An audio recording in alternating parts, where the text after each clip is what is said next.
Mambo giza. Giza mbaya. Tutaona.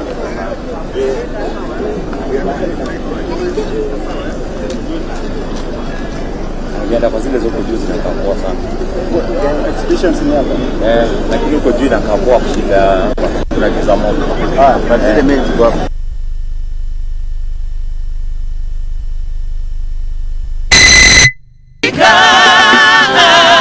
mikono ya ibilisi. Jina la Yesu limeniponya maisha. Jina la Yesu limenisamehe dhambi. Limenitoa katika mikono ya ibilisi. Sema jina la Yesu limeniponya maisha. Jina la Yesu limenisamehe dhambi. Limenitoa katika mikono ya ibilisi. Jina la Yesu likapata uzima, kanitoa matesoni akaniokoa. Na sasa ninaimba kwa utukufu wake, Roho wake amenijaza, sasa niko huru.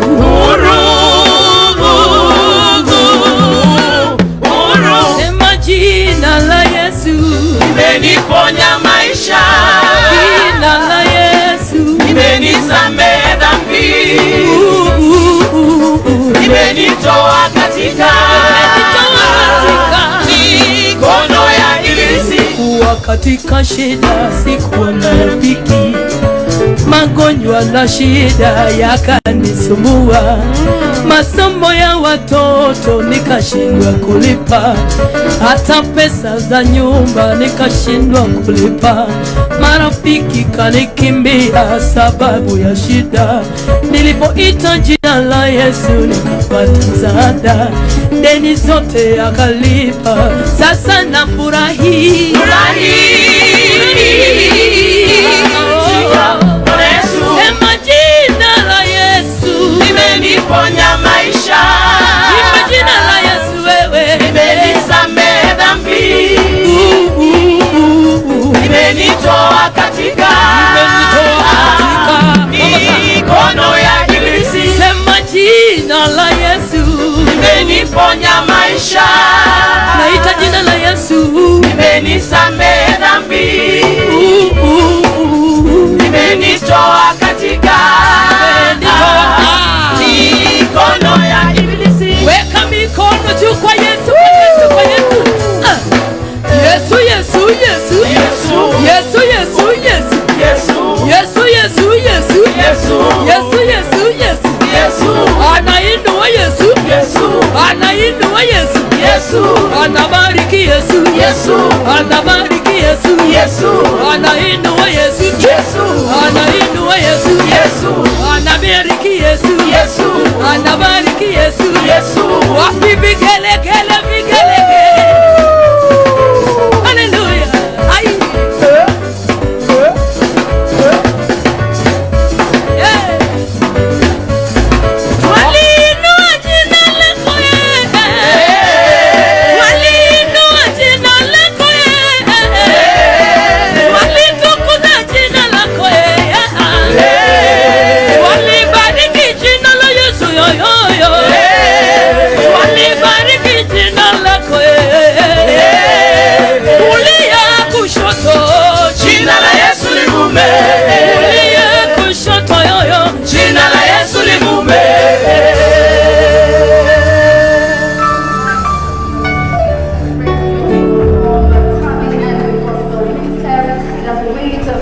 Of President Ruto. Let's now hear from the County Executive Choir. Perhaps to remind us that devolution isn't just about policies and speeches, it's also about culture. Ladies and gentlemen, please give us a round of applause for the County Executive Choir, showcasing the rich talent of Homa Bay County.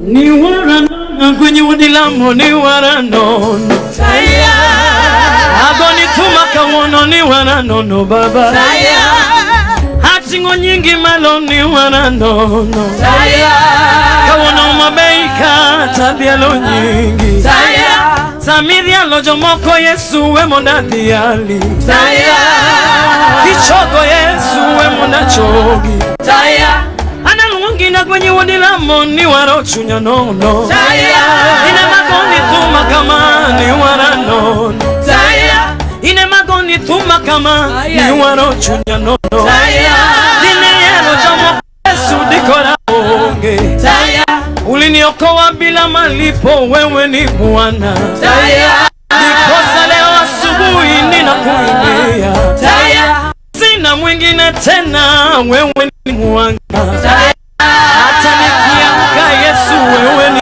mwanga Nikosa leo hii ninakuinua Na mwingine tena ye kando yako Bwana Ni wana nona wodi la mowe mona sungie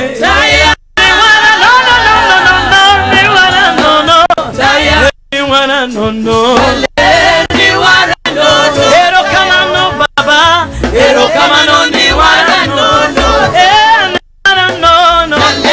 Ni wana nono Ero kama no ni wana nono Taya Okumba ni wana nono Rabi ine manilima wendo Cheng jamano ine malungi gokinyi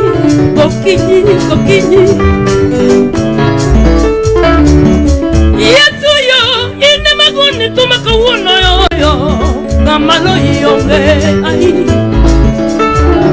Okuma yade maka dalomana onge keno Yesu ine manilima dalomane welonge Yakwaro bedio wemona paki gituba Ni waranono yo Ukumba ni waranono Chele ni waranono Ero kama no ni waranono Ni waranono Chele ni waranono Ni waranono Ero kama no ni waranono Wagone tuma kapoda ngima wagone tuma Shika gita yako twende na manaitwe Taya Wagone tuma Yesu jabero wagone tuma Taya Taya Wagone tuma Yesu natego okay akimia Taya Taya Wagone tuma ni makondo weta wagone tuma Taya Taya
Yesu wa baraka ni wewe.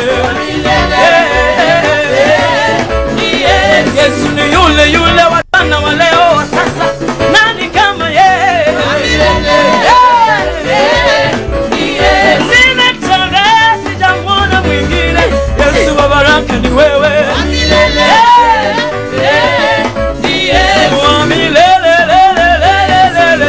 Yesu wa baraka ni wewe.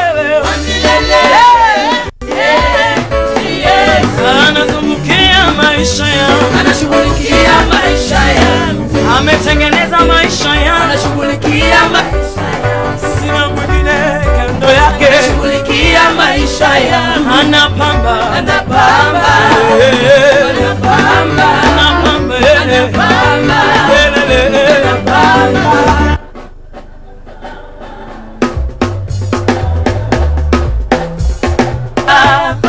Anapama, ainua, ainua, ainua, ainua, ainua, o baraka, o baraka, o baraka, o baraka, anapamba, anapamba, anapamba, anapamba, ewanu watio. Ewanu watio nengima. Ewanu watio. Ewanu watio nengima. Ewanu watio. Ewanu watio nengima. Ewanu watio. Ewanu watio nengima. Ewanu watio. Ewanu watio nengima. Ewanu watio. Ewanu watio nengima. Ewanu watio.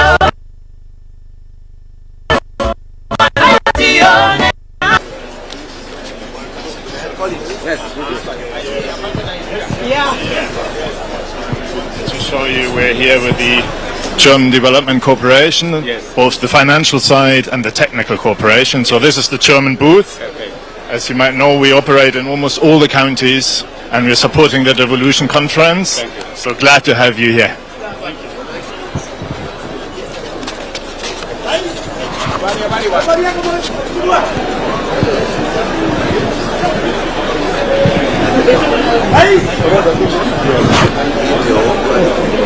Yes.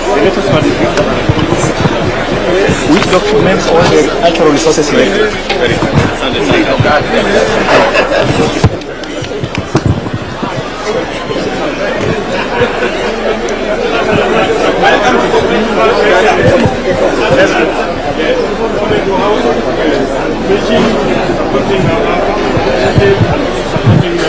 The fisher folk, to the cooperatives buying for them fishing boats, fishing gears, to support them, both the youth and the women, and supporting them also with the transport to the market. Thank you, sir.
Yes, we have also onions from the garden.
And there are specific locations, both the industrial minerals and the gemstones. Yes, we've now faceted these. These are value added. We have them in rough stones, then we have the finished product. This is amethyst. It is a purple silica or quartz. It is here. And also a lot of coal and yeah, this is the famous coal. Okay.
Okay, what will you keep your rice?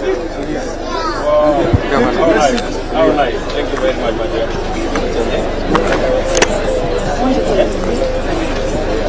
Blessings. Okay, my name is William. Thank you very much.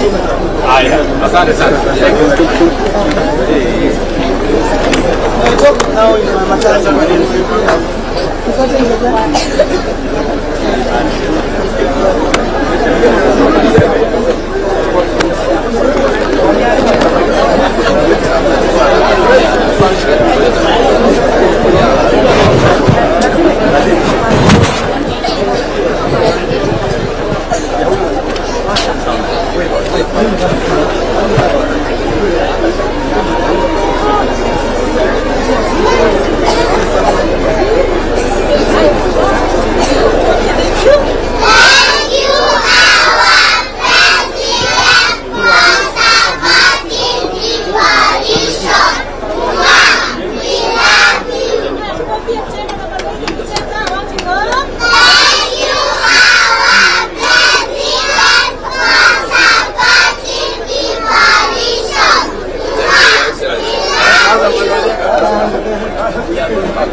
Your Excellency, this is the Council of Governors.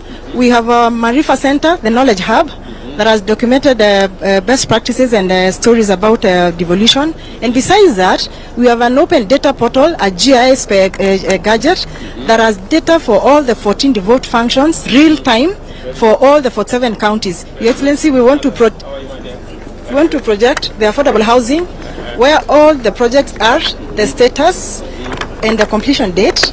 We have data of all the projects, the water projects in the 47 counties, their status, and all other housing. So you can explain?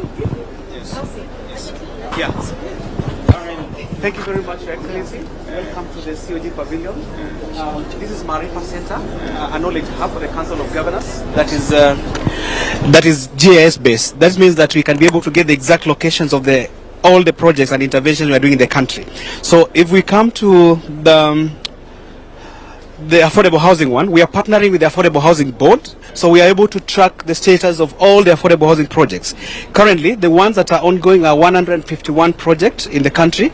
The average status of implementation is 24, but we can still go to the individual project and tell you what is the actual percentage of yes. Let's go, for example, to Kirinyaga. Kirinyaga, we have a project of 210 units. Right now it's 97% complete. So, Your Excellency, at the comfort of your office, you can monitor all the projects in affordable housing. The other one that we have is the National Equipment Service Program. This, we're able to tell you the facilities that the counties that are benefiting from this program, the facilities that are benefiting, and the services that are being offered in this program. So, Wajir is there. Yes, Your Excellency. Even in Wajir, they have also set up a GIS system for our chair. They're able to map out all the health facilities in that particular county. Thank you, sir.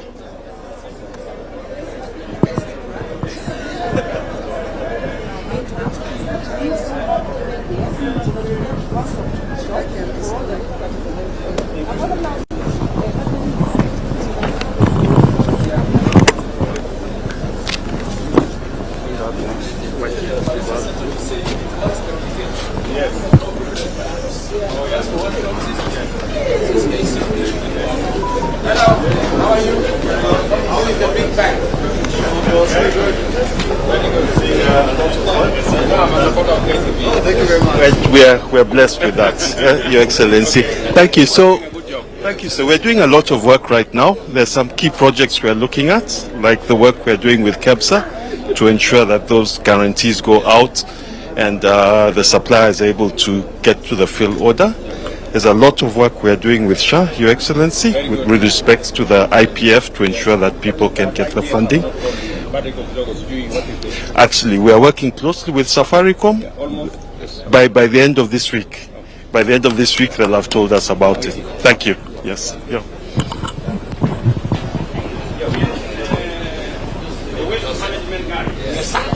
Your Excellency.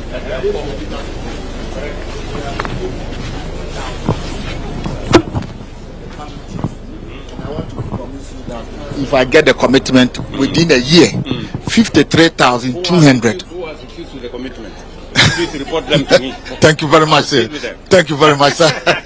So we have the funding to set up in cluster regional counties. So about Mombasa told me you are yes, within 2 weeks, I'm inviting you to have a groundbreaking, and then we start the work. And what about Nairobi? And Nairobi is our big. Yes, we are in discussion with them. They have not yet concluded. Trouble, let me know. Yes, they are giving me trouble. So yes, they are giving me trouble.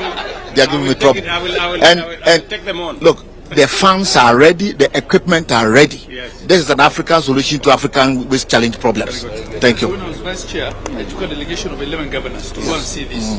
And the value chains around it, the creation of employment, the cleanness of the towns, the local solutions. They get to a point where they sell the end product as fertilizer on the shelves of supermarkets. It really works. Yes. That's what it is. That's good. Yes. I told him. Yes, yes. Thank you very much, Excellency.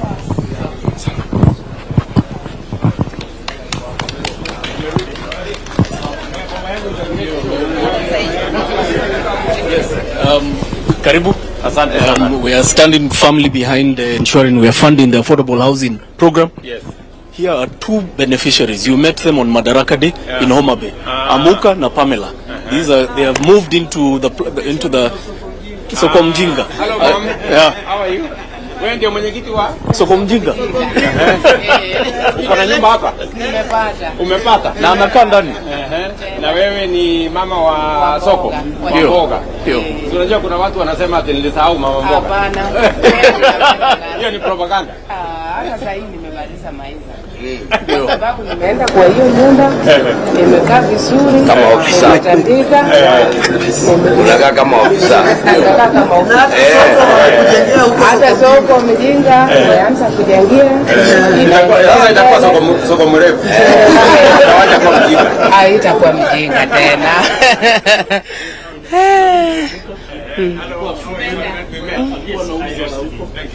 Thank you very much. Okay. Kuna mwingine alikuwa anasema this lady is the one that was also in Mukuru.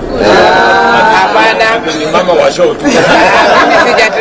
Sijapita hata Homa Bay kuenda huko. She's the chairman of Soko Mjinga. Yes. Tena mimi ni mkaaji ya Homa Bay. Nimeshukuru sana President. Yes, and this is the Homa Bay project. Yes. That we have now fully occupied. It is fully occupied. What is phase 2? Phase 2, I think we instructed that there's going to be another 1,000 units to be done. So that land is, where is the land for the other 1,000 units? Just behind. It was behind the NX. So let us. No, the land is there. Yes, the land is there. Yes. So what is the plan we need to advertise so that we advertise and we execute. Before I leave today, and these are the directions. Kwenda Kirinyaga. Sasa huko na mdosi hapo.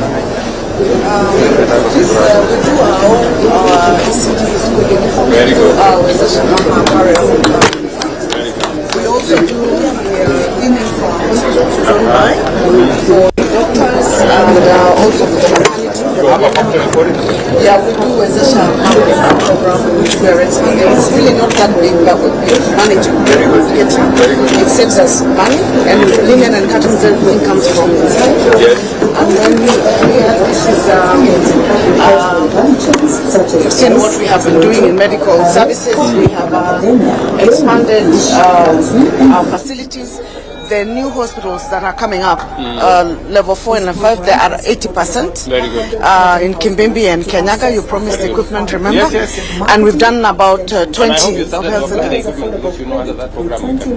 Yes, but even the other ones, even the ones of 70, this is one of our dairies, Karima Dairies. We support our cooperatives. It's a very small one. We've supported them. The breeds that we have changed to the cow breeds, we've increased the milk production, gave them milk howlers and everything. They are now selling. Very good. Rice, you know our rice. And very good. our coffee as well, being amongst the best. World. Yes. The best coffee. How are the prices of coffee? Just we are anticipating to go even higher than Yeah. So we have our seed propagation center. These are macadamia. So now they propagate different seeds, and one of them is for the new seed producer. Programs and they're all connected. in the value chain. The value chain. Yes. And then the final is our rabbits.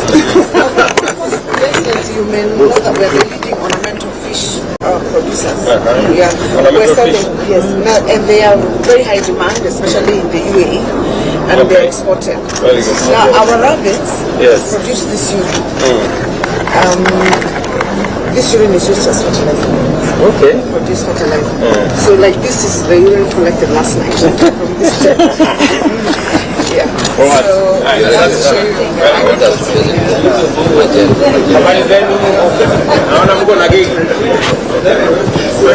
Light for the world. Yes. This is a project for persons with disability. We normally support them to run their businesses. They're here. So they make cake? Yes. They do it. She's there, but she cooked it. Very good. Hello. How are you? Thank you very much. Yeah? Asante sana. Thank you. All right. Okay, thank you. Wajenzi hawa hapa nataka majenzi hapa. I was with these guys yesterday. Hi.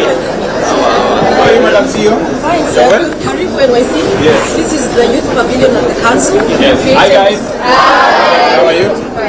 Very good. It's been created in partnership with our friends from Safaricom, from ZMCC, and from Ajira. Your Excellency, we are trying to make youth feel at home at Devolution Conference.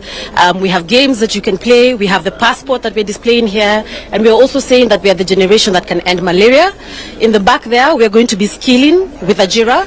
Young people can come here and take a course in the course of the conference. Your Excellency, you'll remember yesterday, you launched Kuna Form.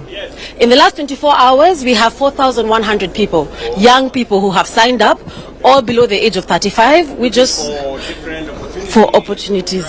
Yes, so for jobs, for funding, for skilling, and we will continue to grow the platform and make it useful to all young people.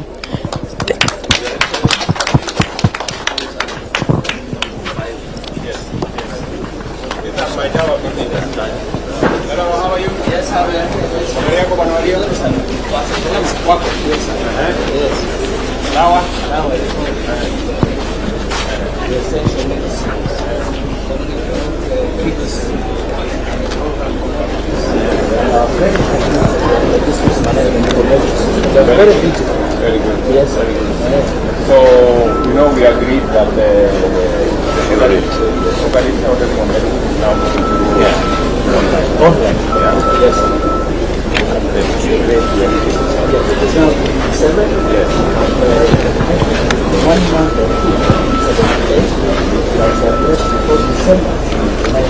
we didn't agree 9. We agreed 100.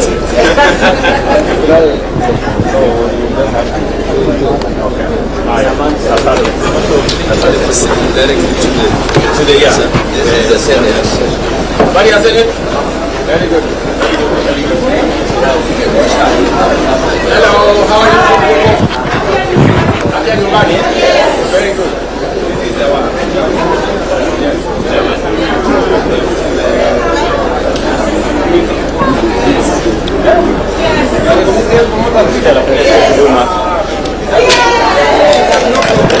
We have no promoters, these are your officers.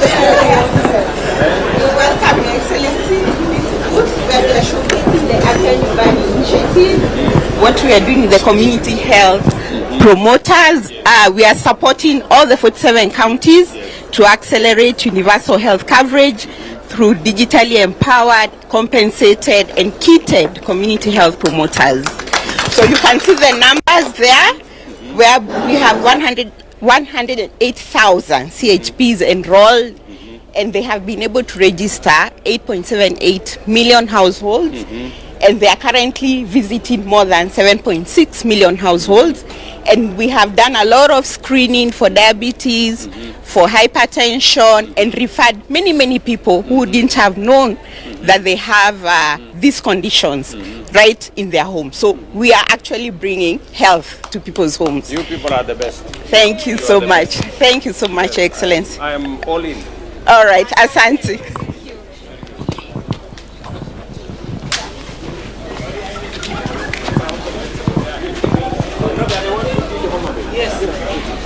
Congratulations.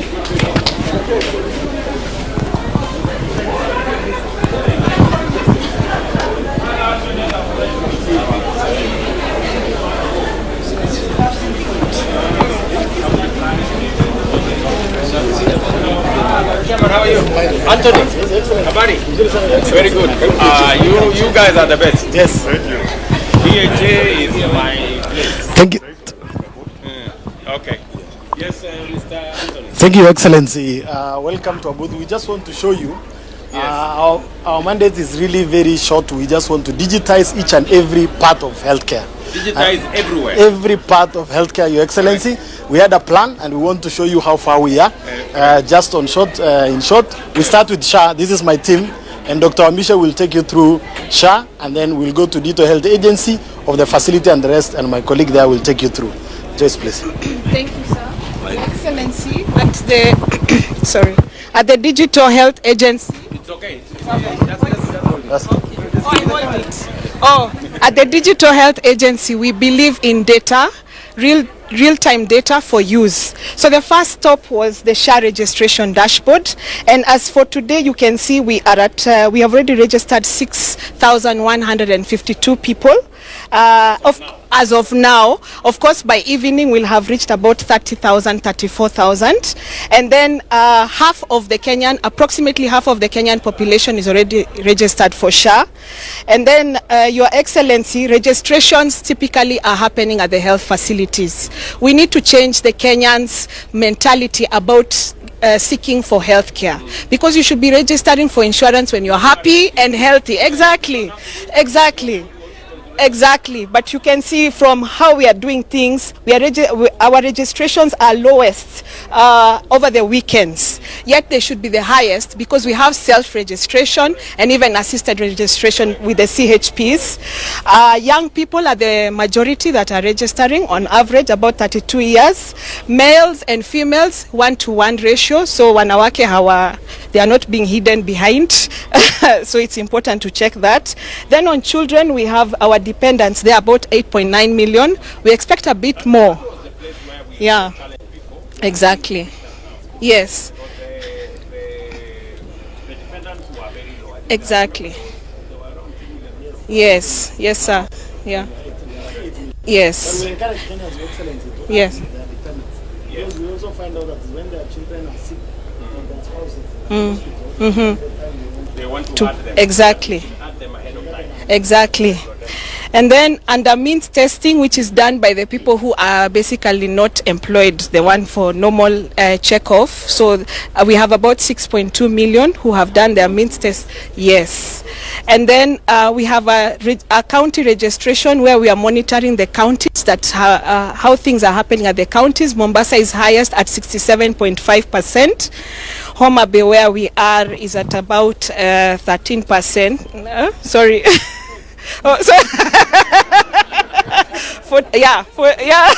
Actually 47.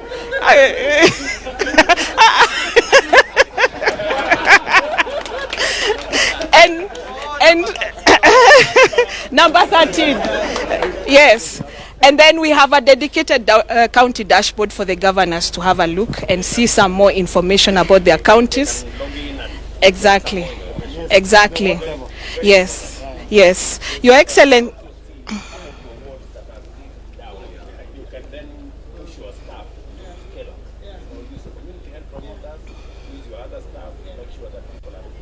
Yes.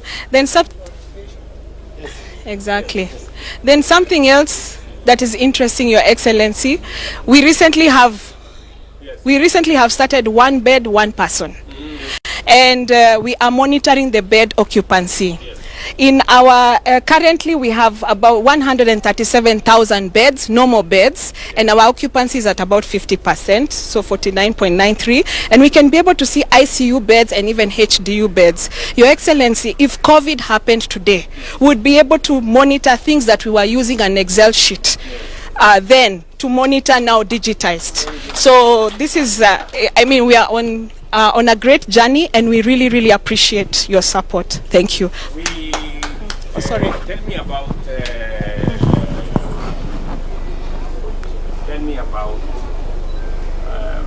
the identification. We're still using IDs. Yes. In our facilities in level 2, 3. Yes. Some 4. So what is the plan? So Your Excellency, we went live for the biometric identification for all our level 4 and level 5 and 6 facilities, which are now using biometrics to do. How many hospitals are those? 1,009 and 1094. And we are just now ensuring that, because we still have some small challenges of small failures, we are now tightening that system. Then the second is we are rolling out in every level 3 and level 2. So that we expect that in the next 1 month or so, we shouldn't have anybody using OTP, unless you have a condition whereby you are not able to, yes, you have a fingerprint of the problem, and we have created a process that must be approved for you to be properly identified. But Your Excellency, I will take you through the highway now. You remember we had the five key pillars. Before I give my colleagues, one was enabling environment. You gave us a law. So all this is now also anchored in the law, so that we ensure that everybody uses the digital system in providing of services. The next was the ICT infrastructure, and in terms of ICT infrastructure, we are assisting every public hospital, every public health worker. We are giving them a device. So far we have distributed 15,000. We are supposed to do 74,000. We have the devices in place, Your Excellency, but we don't want to give devices without training.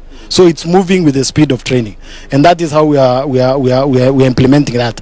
Our health information exchange, I will give my colleagues to take you through. This is also live. We have been able now to actualize this from being a plan to a reality. Thank you, Your Excellency. My name is Dr. Jeremiah Mumo. This was actually a PowerPoint thing, but we have actualized it from now. It's no longer a PowerPoint, and the reason is is live, Your Excellency, is that at any given time, if it's patient portal, when you click, it will automatically open to you our Afya Yangu, and our clients will be able to move to that. Again, we have also actualized our point of care system as the Taifa care systems, which are used in all our facilities, and we expect with this to be able to all the clients to see, even at governance levels, at any level, to see how many clients will be coming, because you have an interactive dashboard to see what is happening in registration. You can see the queues who have been waiting and triage, who are waiting at consultation at the comfort of the office. You can also see the number of patients who have been admitted, and again you can as well see the procedures which have been undertaken in the hospitals. This goes up to the reports, and again to specific diagnostic areas, Your Excellency. Again, we have also managed to able to share information. What we have been talking about, if you are in Mombasa and you come to Kisumu, you can get your records. Initially was a story. We have actualized, Your Excellency, through what you call the shared health records. So with this, you'll be able to navigate yes, Your Excellency. Yes, Your Excellency. Double charging, because hospital will charge you for X-ray. Then you go to the next hospital, they don't want to use the X-ray of the other hospital.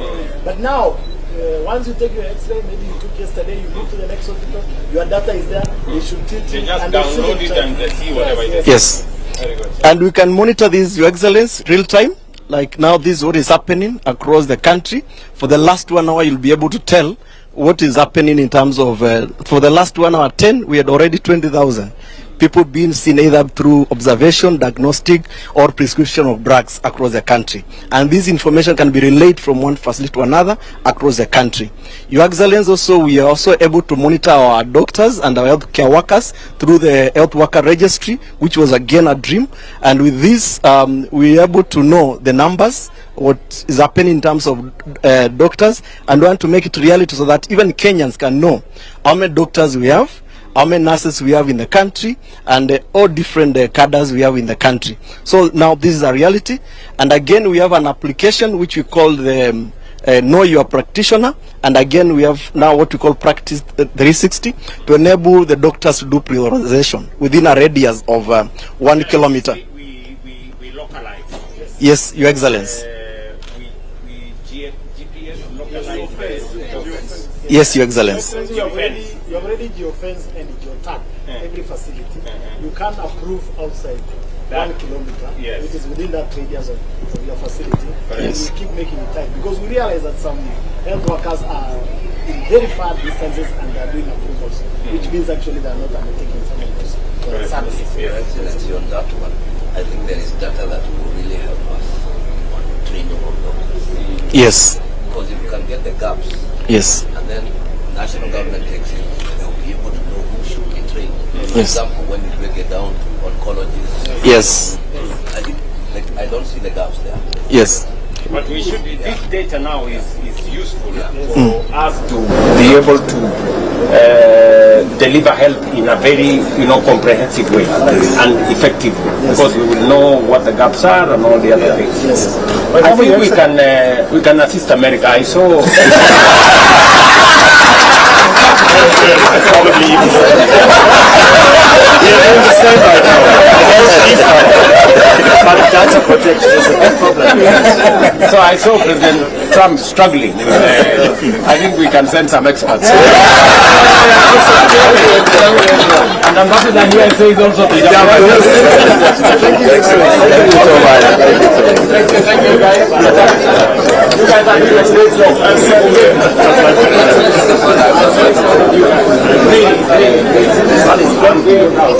I had a few fellows every night. Thank you. Thank you.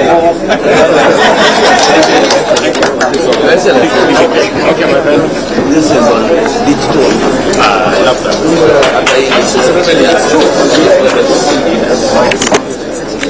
It's a good thing, data protection, the good software,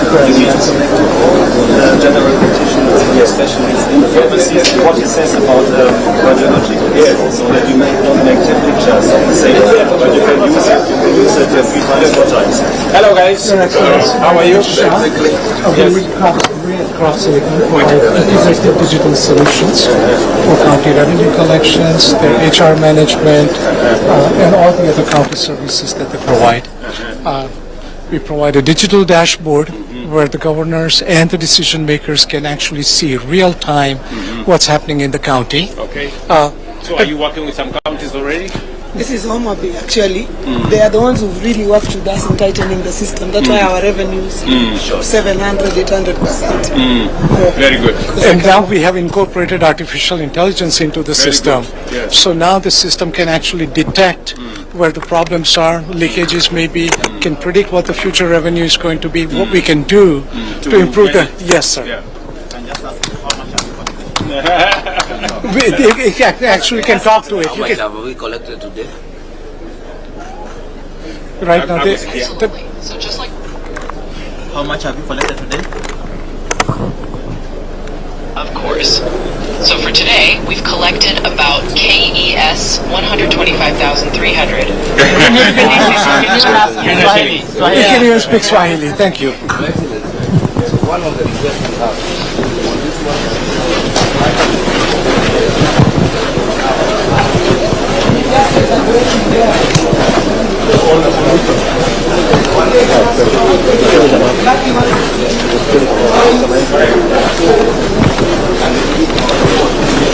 Thank you guys.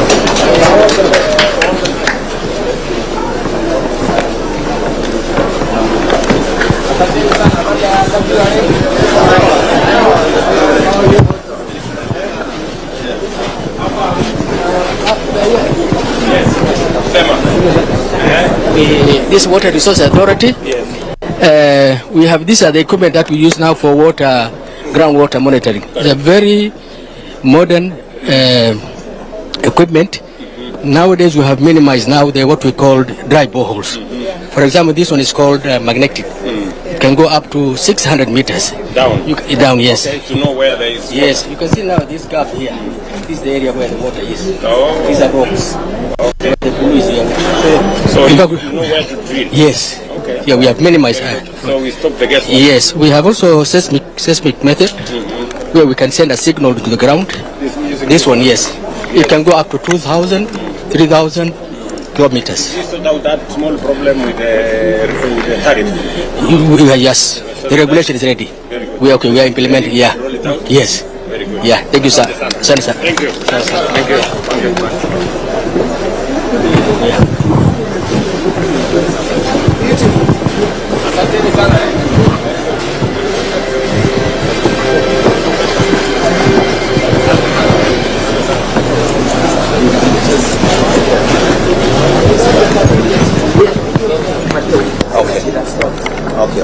He left with us.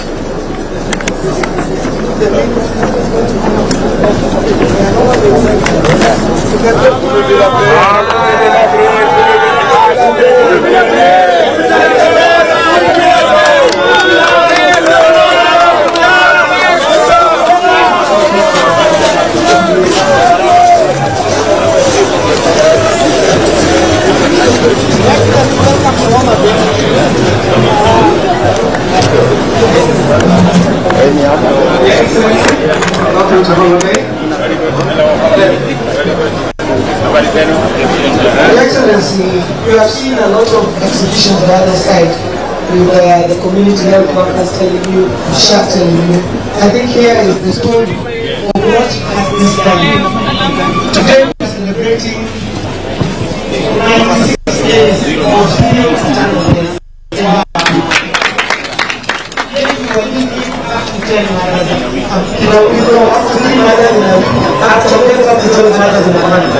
But because of this integration from community to being able to deliver blood, to being able to do trainings, we have the MPPSR. Thank you, Your Excellency. So, as Her Excellency the Governor said previously, we were losing so many mothers. What we have done differently is we know where every single mother who is pregnant is in Homa Bay right now through our CHPs. As you can see, they walk around with their gadgets. We are able to tell their blood pressure, so we can know what problem they have. They are able to do blood glucose testing and so on and so forth. So, Your Excellency, distinctly, every Tuesday morning at 7 a.m., we have a national meeting chaired by ourselves, and Her Excellency the Governor personally attends, including DG Amoth, PS Oluga and the others, and we discuss every single maternal mortality that we have or a near miss. And through that, Your Excellency, we have managed to achieve 96 days of zero maternal deaths in Homa Bay County. And significantly, Your Excellency, what used to kill mothers before in Homa Bay was obstetric hemorrhage, bleeding a lot before, during or after birth. And as you can see, we have put measures in place, and right now it is no longer the #1 killer of mothers in Homa Bay. Thank you. Your Excellency, that's the effect of the interventions that we have made there, including working with Zipline to deliver blood and other essentials to the far places. Your Excellency, we have value chains here in Homa Bay, and we've been growing the value chains. Just move a bit, Adele. So if you look at sweet potatoes, we are the highest producers of sweet potatoes. We moved from about 169 tons to 173 tons, 78 tons. For cotton, we moved from planting 1,800 hectares, planting 5,200 hectares. And the most important thing there is the value, because you know the price has moved from 52 to 72. So the value has gone much higher. Sunflower, we moved from only 125 hectares to over 1,050 hectares, and the value. Excellent. Very good. Thank you very much. Yes, this is the new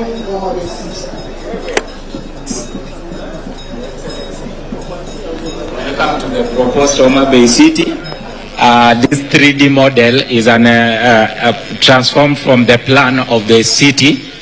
We want to transform Homa Bay municipality to a resilient and so we have key flagship projects, one of which is to relocate the sewer system, which is currently at the lakefront. We want to relocate it to another location that we have provided in our proposed plan. Also, Your Excellency, this side we have informal settlements called Shauriako and Sofia. Through BETA, we want to transform it through social housing to accommodate the informal dwellers. Thank you, Your Excellency. Thank you very much. That's a vision. That's Kabunde, and that's the new headquarters that we had this morning. Excellency. FAO are our great partners, Your Excellency. Welcome, Excellency. This is FAO stand. Thanks when you met our DG last week in Ethiopia. So here we are working to support the government in 4 major areas. On the area of land, digital land governance, 3 areas, 20 million euros supported by the EU government. We are supporting the alternative justice system. Excellency, in Narok, in Kajiado, there is a lady whose 100 acres of land was not able to get out of court. Alternative justice system supported by FAO, they are now okay and they are using their land. We just launched a $40 million project on youth employment in ASAL areas. This was launched by CS Beatrice School in Turkana last week. So we're going to give a lot of employment to the youth. Thank you very much. Good to see you. Hi, Miss. How are you? How are you? Yes. So, you know, you brought me up in the farm. Every Easter, every Christmas, we used to go to Ushago. And this is the work that has come from it. We are working with traditional beekeepers so that we can move from here until here. We're also working with young people in agriculture, and we've planted 754,000 trees as young people so far to contribute to the 15 billion tree campaign. Thank you for your mentorship.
Karibu sana Mheshimiwa Rais wa Jamhuri ya Kenya.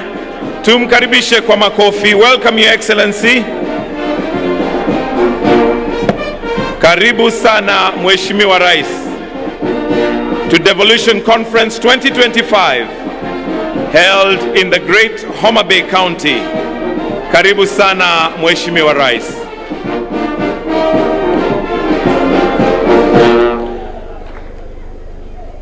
We shall remain standing as we will start with the two anthems, starting with the Kenyan national anthem, followed by the East African anthem. The anthem.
Tukiwa tungali tumesimama kwa heshima, Mheshimiwa Rais, naomba nimwalike Ali Abdullahi Hachi na Reverend Kennedy Zangu watuongoze kwa maombi. Karibu. Bismillahirrahmanirrahim.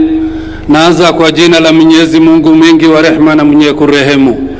Ya Rabbi, tunakushukuru kwa kutufanyia ufanisi wa hafla muhimu ya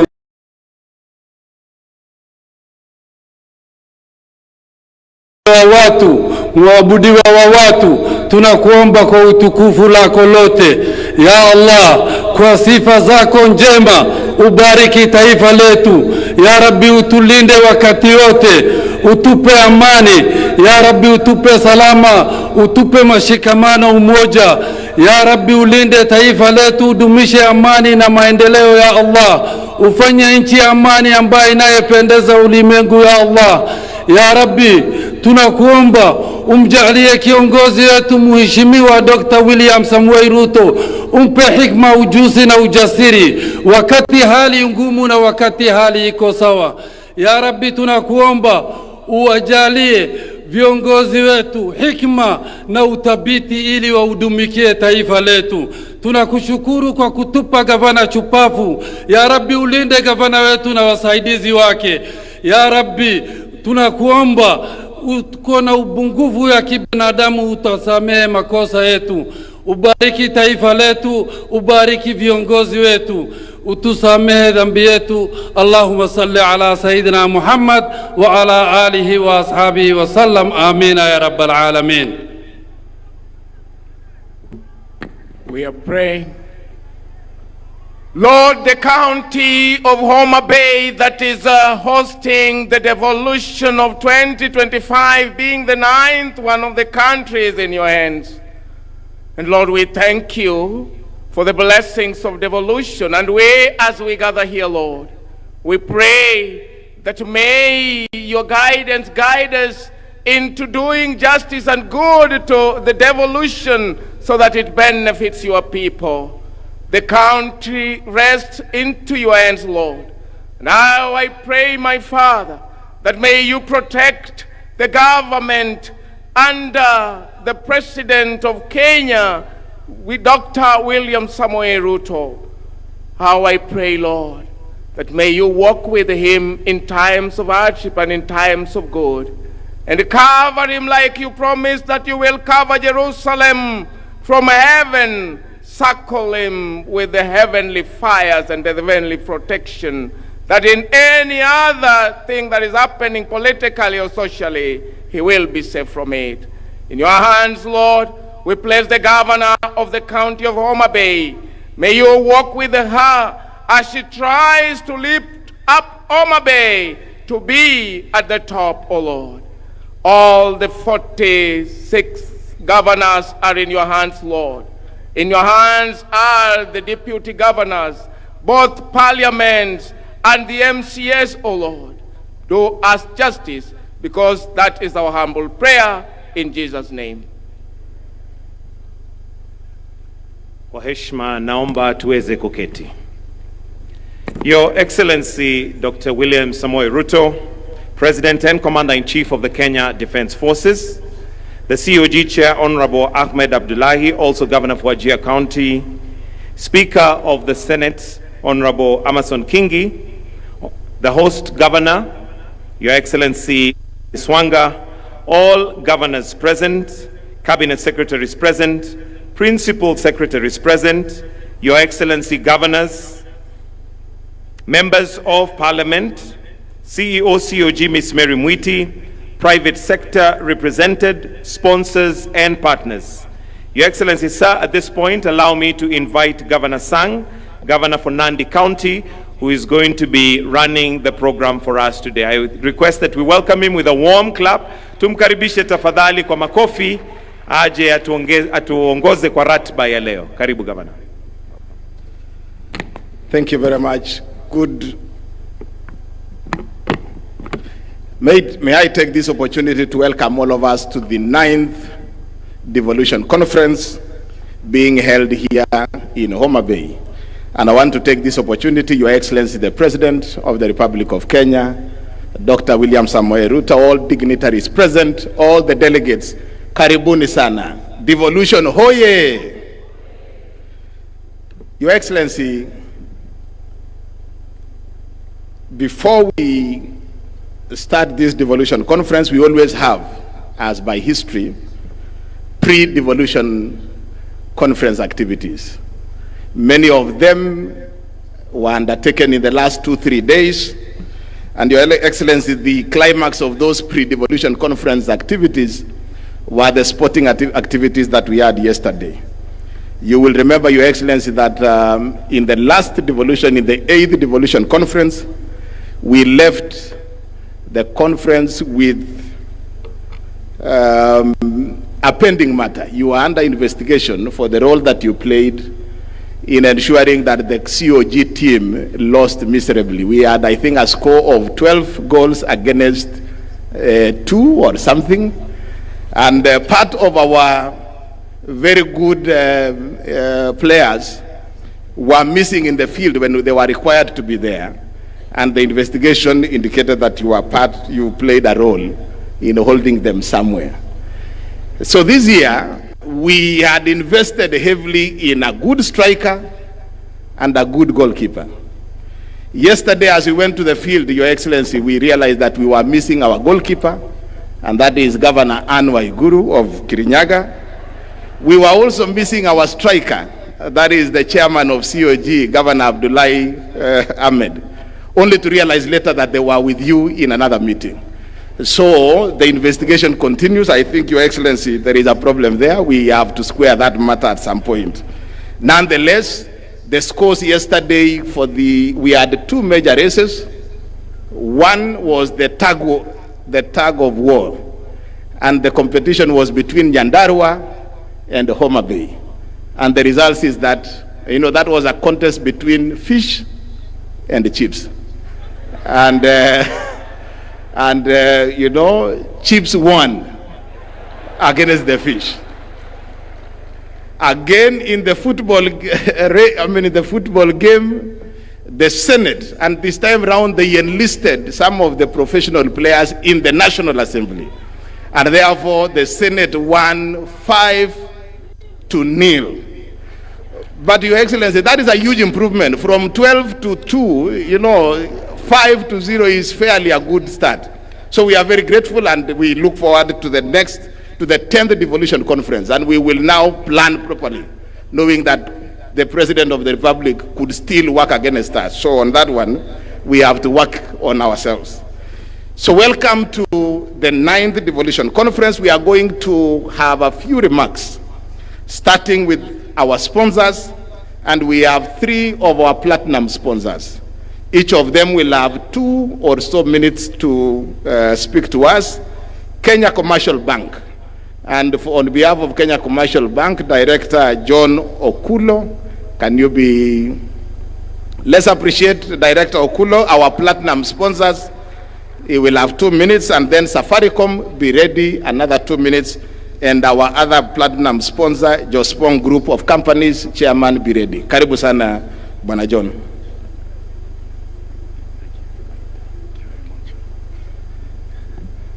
Your Excellency, Dr. William Samoei Ruto, President of the Republic of Kenya and Commander-in-Chief of the Defense Forces, please allow me to ride on the protocols already observed. Good morning to all the distinguished guests.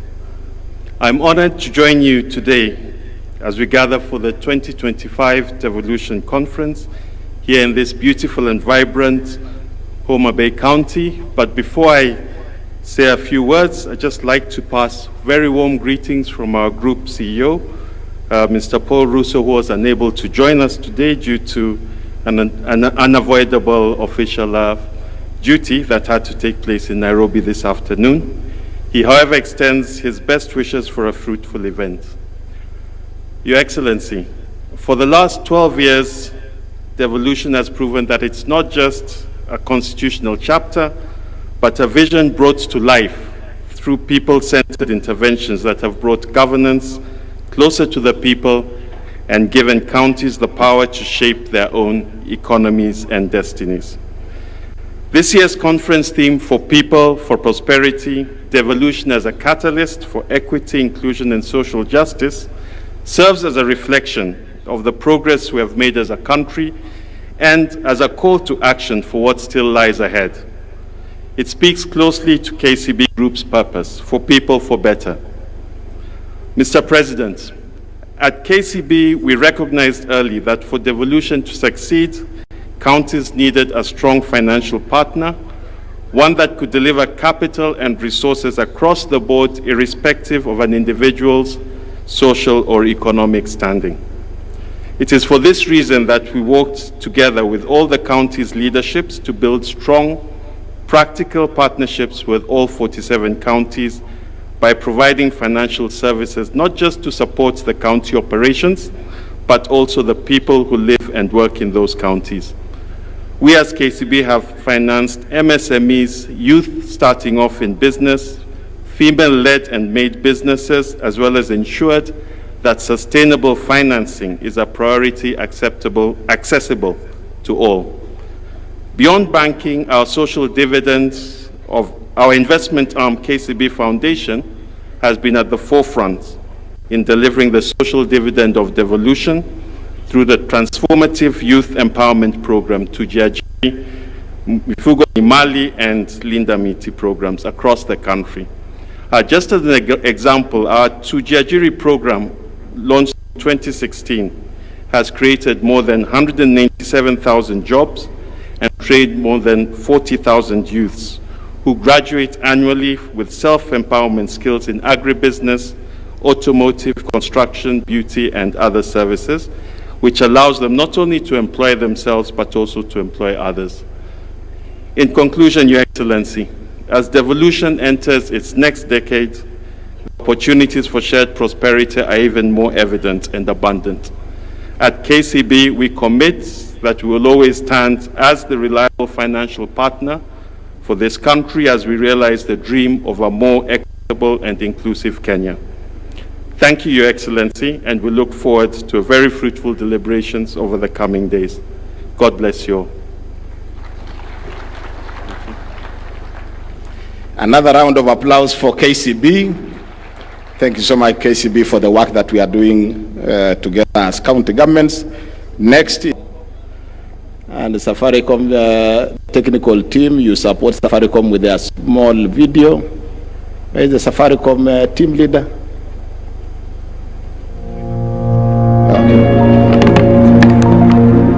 Take a look around you. From the vibrant stalls of our local markets to the bustling city streets, you see the true heart of Kenya. It is in the quick exchange of goods and greetings, in the shared laughter over a cup of chai, and in the quiet resolve of people working together for the fundamental right to build a better life. The heart of Kenya beats with the rhythm of Harambee, a powerful spirit of unity, self-reliance, and collective action. It's how our communities build schools, raise families, and drive our economy forward. It's the power of the group. From the smallest chama to the largest cooperative, groups are the backbone of our society. But for too long, their growth has been held back by manual processes and a lack of digital tools. This struggle is real. In Makueni County, the groundbreaking Tetheka Fund was established to empower residents who couldn't access loans from traditional banks. It was a lifeline, but its manual paper-based system became slow and inefficient, leading to defaults and a halt in lending. The dream was alive, but the system was failing. Makueni County, driven by its commitment to its people, refused to give up. They engaged Safaricom to help them re-engineer the fund, fix the system, and bring the fund back to life. Groups Connect is a digital hub. It is designed to meet the needs of every kind of group, from a small savings club to a large county-wide fund. It is a secure, user-friendly platform that digitizes everything about a group. Groups can create an identity and register their members and manage members' activities seamlessly. Group members can save together for short-term or long-term. Group members can access and manage their loans. Groups can invest together in various schemes, for example, ZD. Group members can administer emergency and social funds. Safaricom has been working closely with Makueni County over the past year to create a tailored solution that has slashed loan approval times from months to just 24 hours. Now, the Makueni County Empowerment Fund is back, digitized, efficient, and accountable. In Homa Bay, the county government is interested in Groups Connect to help it identify and organize its various groups in order to understand how to empower them. Today, Homa Bay County has no clear visibility into the groups operating across the region. And without its visibility, it becomes nearly impossible for the county to plan, support, or even partner with these groups in a meaningful way. But imagine if every group in Homa Bay was registered on Groups Connect. The county would finally have a full view of the landscape, allowing them to design better programs, deliver farm inputs, equipment, training, or even access to loans and capital directly to the groups that need them most. When we make the groups visible, we make the county viable. At the same time, groups themselves get something valuable: a digital footprint, a clear identity, and a connection to a larger network that can open doors to partnerships, funding, and long-term growth. It's time to bring your group into the digital future to build a better life.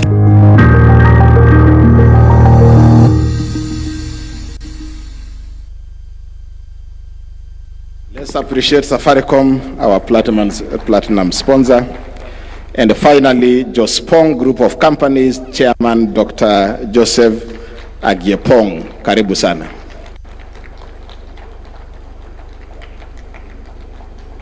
Karibu Bwana Chairman.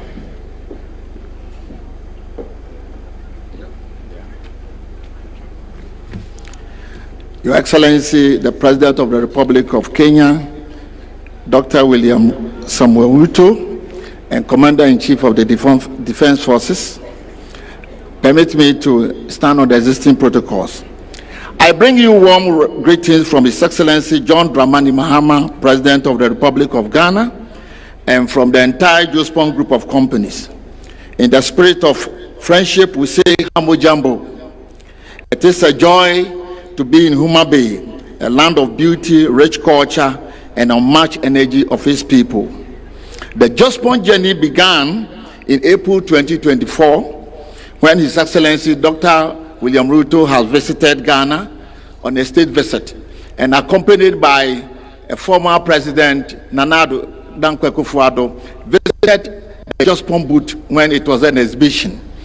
And when we explained the integrated waste management system, how it operates, His Excellency President Ruto got interested, invited us to Kenya, and then he asked the Prime Cabinet Secretary to visit our plant. It then evolved to bring about 15 county governors to Ghana to come and visit our plant. I stand here not only as a business leader, but as an African providing African solutions to African waste challenging problems. With over 25 years of experience in waste management, the vision confront of Africa's most urgent challenges. The mounting waste crisis, driven by rapid urbanization, rising incomes, and changing lifestyles. In Ghana, we have built resilient African-tailored waste treatment systems, tackling waste, creating dignified jobs, and delivering climate solutions, one plant at a time. Your Excellency, today in Ghana, we have our 36 plants transforming landscape of Kenya, transforming landscape of waste management. And I would think that Kenya also can harness this potential. Kenya, with a population of 57 million, generates 28,000 of waste daily. And we humbly want to plead that Your Excellency, we will cluster these counties into regional clusters, and so that 5 counties can use this integrated waste park. Your Excellency, it might interest you to know that about 52,000 jobs can be created in a year through this kind of treatment plant. 30,000 jobs will be created from the collection of the waste, transporting, and then shipping. 21,000 jobs will be created by the integrated waste management plant, and 1,800 will be created through the green jobs, data collection, monitoring, and validation of the carbon market. This year's theme for the people for prosperity, that's the Devolution 2025, is inclusion and social justice. It's more than a slogan. It is a call for action to put people at the center to ensure that progress is fair, inclusive, and transformative. The African is capable of managing his own affairs. The mission goes beyond business and is about turning African waste crisis into a driver of jobs, climate action, prosperity. Together, Ghana and Kenya can build and sustain with waste management resources in the countries. There's nothing like waste. It's a misplaced resource. Just place it up and then you'll be able to recycle it. Today, I am confident that the next DEFCON 2027 will be able to talk about evidence of plant installed in all the countries. Your Excellency, kindly humbly permit me to watch a 1-minute video of the glimpse of how the equipment operates. Asante sana. Thank you.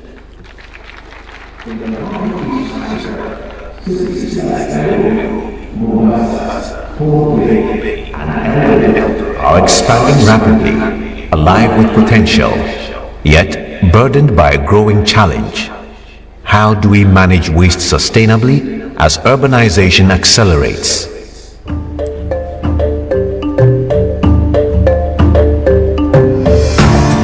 At the Jospon Group of Companies, we have walked this path in Ghana. We have learned that real change begins on the ground. The trucks comes in there and then offload the waste onto the bin. The wheel loader goes in there and scoop the waste from the receiving bin and then push it through to the apron feeder. The material flows through the shredder or the terminator. Then from there it's also moved into another conveyor which runs through into what we call the trammer screen. There are human intervention whereby they try to sort out all the other materials that we need in terms of segregation of the waste. Matured compost is bagged on site. This compost is excellent organic fertilizer for agriculture and horticulture. K-Cup can produce 3,000 bags of finished 50 kg compost daily. At the Plastics Recycling Center, the plastics undergo washing, shredding, extrusion, and pelletizing. The pellets are bagged and sold to plastics products manufacturers as raw material. Metals and paper are also further sorted by type and billed for customers in the metals and paper industries, respectively. This isn't just a plant. Behind these walls, we mine the black gold. We came here as team governors. Purposely is because we want to, manage our solid waste. We were saying there is no more waste in terms of solid waste management. We are turning it to value.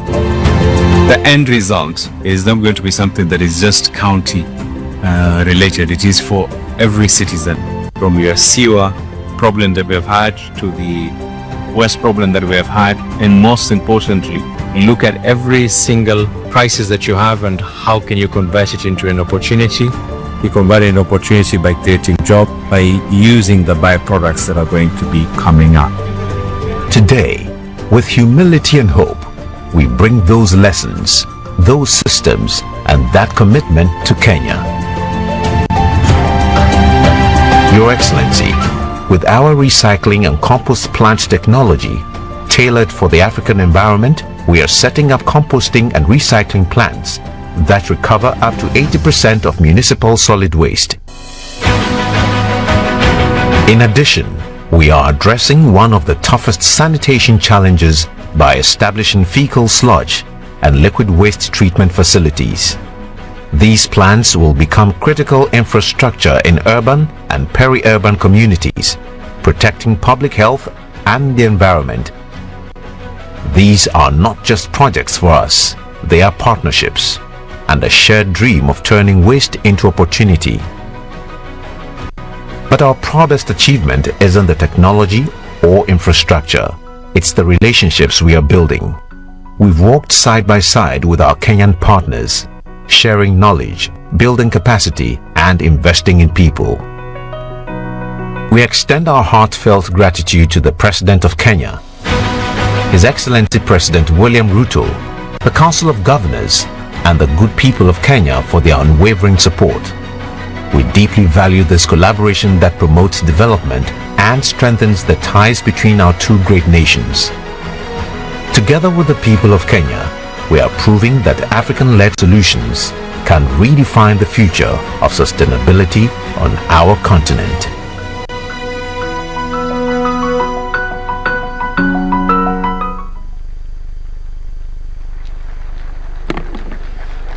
Thank you very much, Jospong, an African solution to an African problem. Thank you very much. Now let me invite Ambassador Sebastian Groth, the Ambassador of Federal Republic of Germany to Kenya, and who also sits in as the co-chairperson of the Devolution Donor Working Group. Karibu sana Balozi.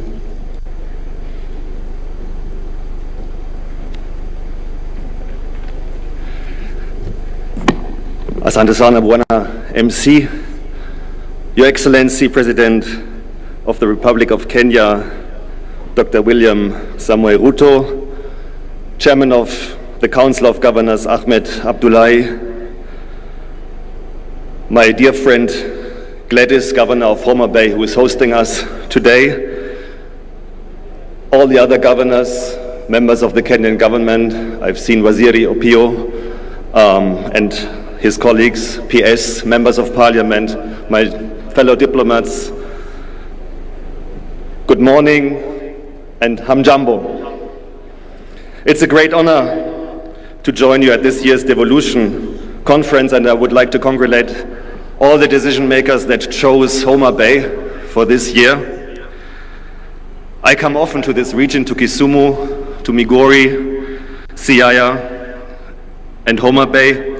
And the more often I come, the more I love the region, the people, and also the food.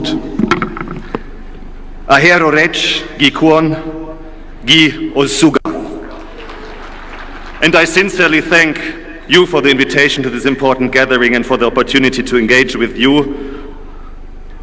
It is my deep belief that the counties, the governors, the MCAs, the local administrations, are the real champions of Kenya's evolved system of governance.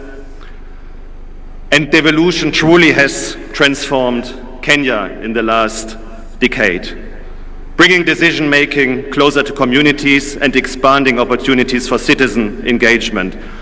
From health to infrastructure to agriculture and climate resilience, the impact of devolution is tangible across the country.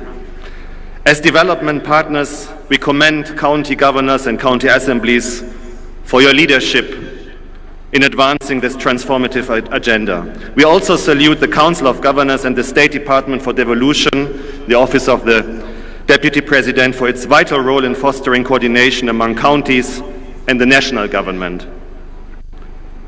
The Devolution Conference is the central platform for recommitment to deepen and further develop devolution. And I think the theme of this year's Gathering for the People for Prosperity, Devolution is a catalyst for equity, inclusion and social justice, powerfully captures what is at stake.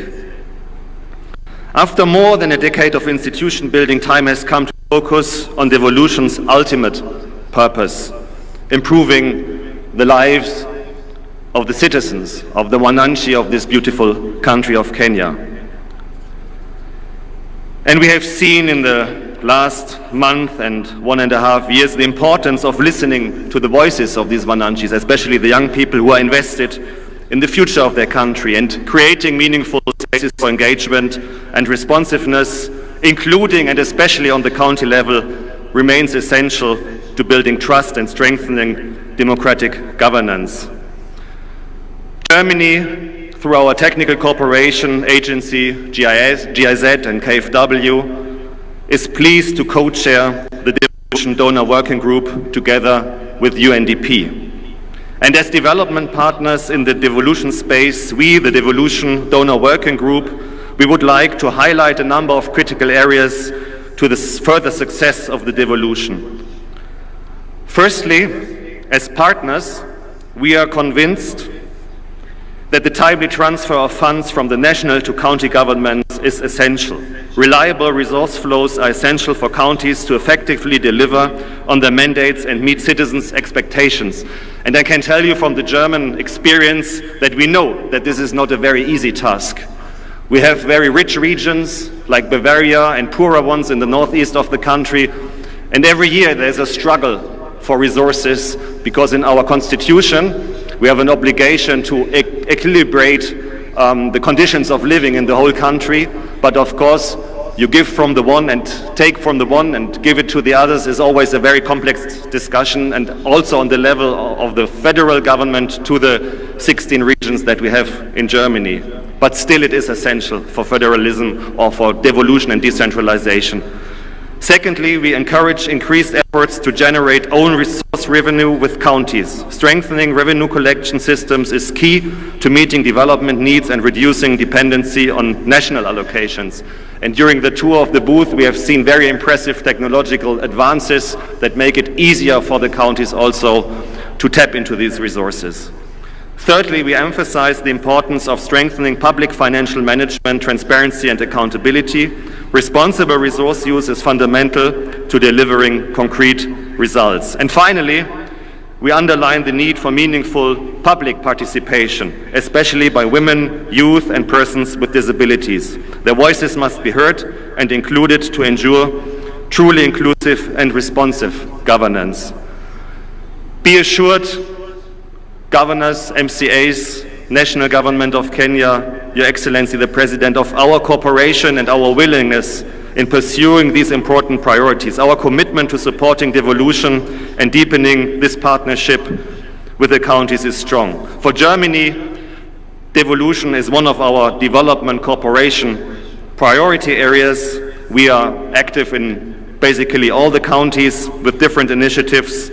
One of them is a very important one. It's called FLOCA. It should strengthen the climate resilience on the local level, and I will visit some of these projects tomorrow in Kisumu County. To conclude, let me thank you once again for this important gathering. We enter now 3 days of discussion and reflection, but let us remember, devolution is not an event. Devolution is a continuous process of strengthening institutions that deliver and that respond to citizens' needs. and about upholding a genuine partnership also between government and the people, and between government and counties and the development partners. It is in this process that I wish all attendees a successful and inspiring Devolution Conference 2025. Be assured that the partners remain committed.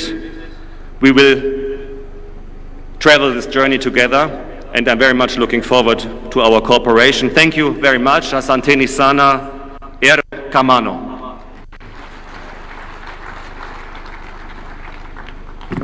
Thank you very much, Balozi. Another round of appreciation for Balozi. Your Excellency, county assemblies play a very critical role in the devolution family, and I now want to invite the chairperson of the County Assemblies Forum, CAF, Honorable Seth Mwatela, to come and make his remarks, but also recognize the County Assemblies members present. Karibu sana, Bwana Speaker. Thank you.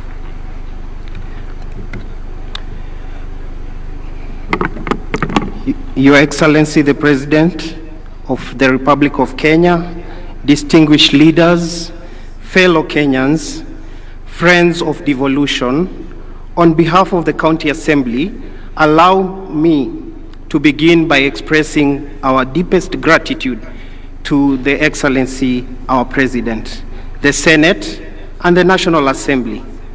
The recent passage, which is just today in the morning, of the County Public Finance Law Amendment Bill 2023, which we witnessed today in the morning, marks a historic turning point.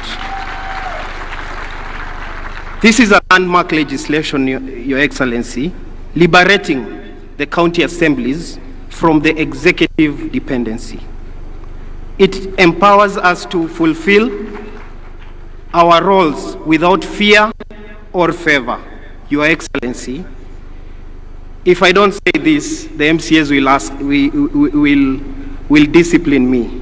Your Excellency, this is a promise delivered, and we thank you. Your Excellency, the county assemblies are the heart of the soul of devolution. We are the most direct link between the government and the people. Our roles go beyond mere administration. They are fundamental to the success of devolution and the devolved governance. We are the ones who enact the law tailored to unique needs of our communities. And so far, it is important to note the county assemblies have enacted over 2,000 legislation since 2013. We have been providing oversight to ensure county executive is accountable and that the public funds are used wisely, and lastly, champion the interest of our constituents, ensuring their voice is heard and their concerns are addressed. Your Excellency, as we celebrate the devolution milestone, we must also acknowledge that there is more to be done to truly empower county assemblies and the people we serve. As County Assembly, we humbly request your support in the following critical areas. The first is the Ward Development Fund. The Ward Development Fund is the lowest unit in the development of our governance structure. The Constitution of Kenya is currently being amended to anchor CDF, NGAF, and the Senate. Oversight Fund must be the Oversight Fund, but unfortunately, the Ward Development Fund was left out. We therefore request your support, together with the Senate and the National Assembly, to support so that we can secure the Ward Development Fund in the same amendment bill to ensure similar treatment is also accorded to the MCAs, just as the national legislators. This is not about us. It is not about us. It is about giving the MCAs the tool to address the development needs that at the ward level, ensuring that no community is left behind at the corners of this country. Your Honor, Our Excellency, the second is the pension for the MCAs. The work of an MCA is demanding, often taking a significant personal role. After years of service, our members deserve the security of dignity and dignified retirement. We appeal for your support in providing a comprehensive pension for the MCAs. The current legislation that has been forwarded to the National Assembly by the Senate does not address the pension needs of our members. Lastly, is to improve the remuneration of our members. We have engaged severally the SRC on many occasions and even developed a job evaluation for our members as agreed in March 2024. Our grading has never been done to reflect our job. We remain at the same level since inception of devolution, while other state officers, both at the county and the national level, have moved substantially. We therefore ask for your intervention to secure our remuneration commensurate to our constitutional duties.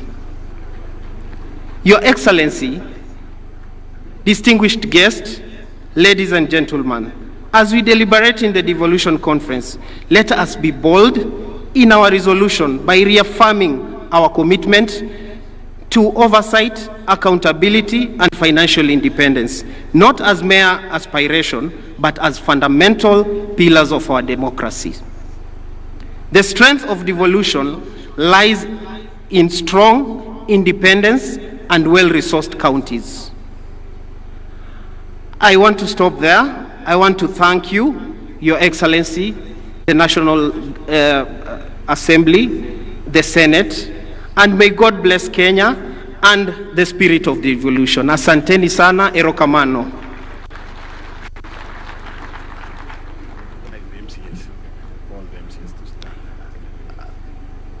Honorable members, I want to recognize all the honorable members from all the county assemblies. They can just stand so that we can recognize all of you. Your Excellency, I can assure you, we have 47 members from the county assemblies represented herein. We thank you and asante sana. Thank you. Let's appreciate the chairman of CAF.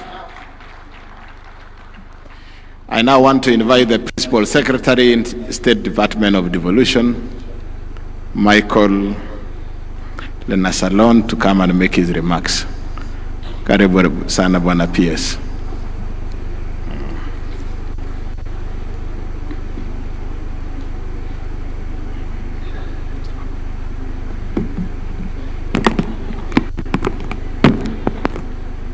Your Excellency, the President of Kenya, Dr. William Samoei Ruto, CGH, Honorable Governors, Cabinet Secretaries, Principal Secretaries, Senators and Members of Parliament, Speakers and Members of County Assemblies, Development Partners, distinguished delegates, ladies and gentlemen, good afternoon.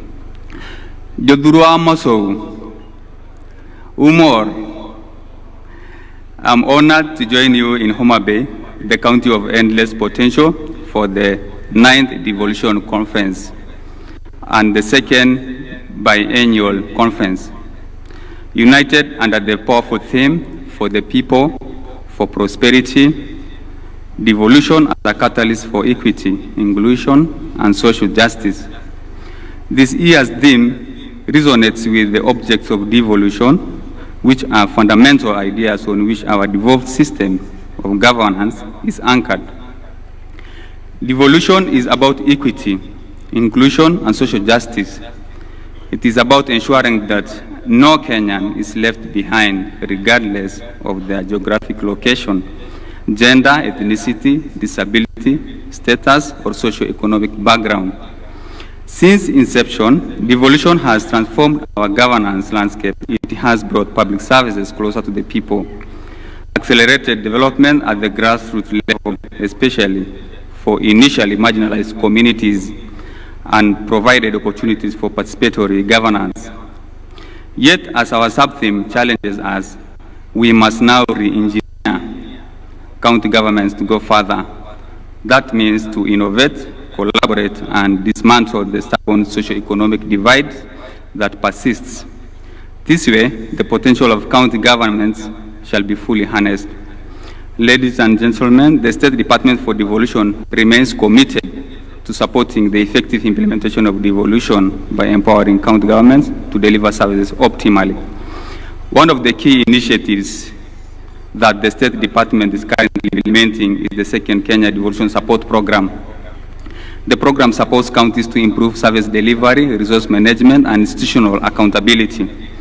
KDSP2 will help boost Kenya's fiscal sustainability by supporting mechanisms for enhancing county on-source revenue management and improving public expenditure transparency and effectiveness. Additionally, the program is supporting the automation of various manual or government processes, including the automation of exchequer releases, revenue collection, and payroll management. The resultant systems such as human resource information system and digital revenue platforms will improve credibility and accountability of government processes and services. The manual processes have historically caused inefficiencies, translating to mismanagement of resources. KDSP2 will establish a performance management culture in counties. This will be supported through an integrated performance management framework and system standardization performance in government.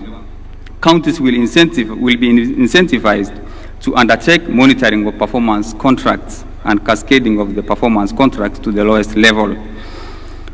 To strengthen participation of citizens in governance, the program aims to support the quality of citizen participation and feedback mechanism on service delivery, thereby improving the quality of life for the people of Kenya.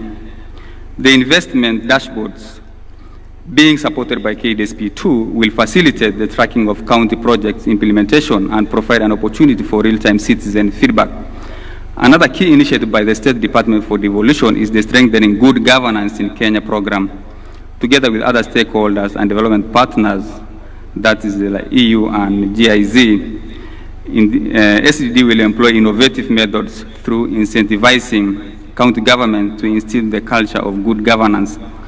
Central to good governance is performance management, which must be rooted in credible evidence that guides county planning, priority setting, and decision making. Through this program, standards and norms that are critical to harmonization of service delivery across the devolved units will be established. Since citizens are the center of performance management, this program is supporting civic education to empower them in oversighting the government in service delivery. Additionally, the crucial role the county assemblies play in oversight, ensuring that resources are used as intended, will be strengthened by building their capacity in budget scrutiny. Ladies and gentlemen, the full potential of devolution calls for reimagining and rethinking governance through opportunities that are available all there with the advancement of technology. Firstly, I will list some of them: embedding performance culture, institutionalizing performance management across county operations, and linking budget execution directly to service delivery outcomes. Secondly, creating climate smart cities, utilizing satellite monitoring for urban planning compliance.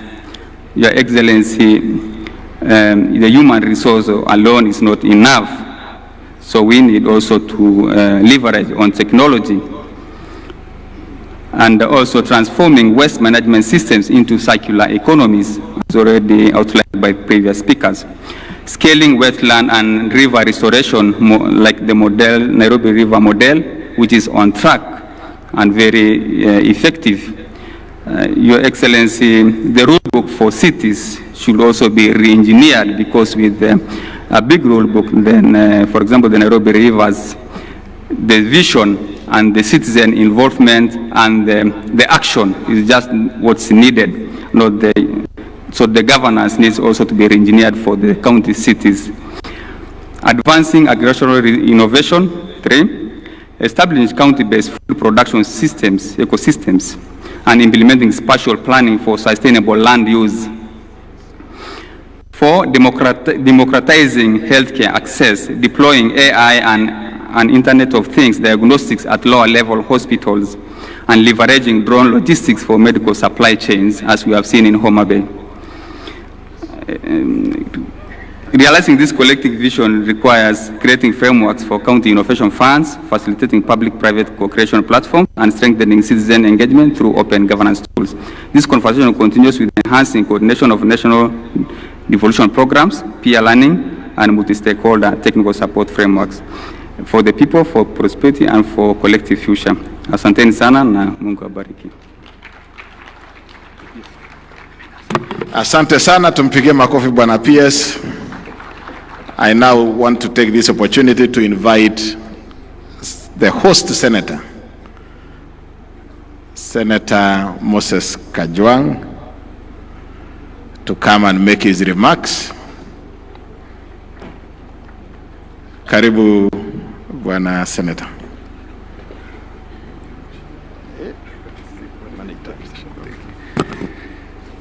Your Excellency, the President of the Republic of Kenya, the Speaker of the Senate, Excellency Governors and Deputy Governors, Members of Parliament, my colleagues from the Senate, Members of County Assembly, distinguished ladies and gentlemen, I have a big and beautiful speech here, but I will request that I table it so that it forms part of the records of this devolution conference. And then I will utilize this opportunity just to welcome you to Homa Bay County with great pride, with great pleasure, with great privilege. 3 years ago, you would never have imagined that Homa Bay could host a devolution conference. Indeed, it's almost exactly 3 years ago since Gladys Wanga was elected the governor. And when we sat in that hall waiting for the results to come, we said, by the way, one day we could host a devolution conference. And I thought it would happen in her 2-term, not in her 1-term. And it has come sooner, earlier than we expected.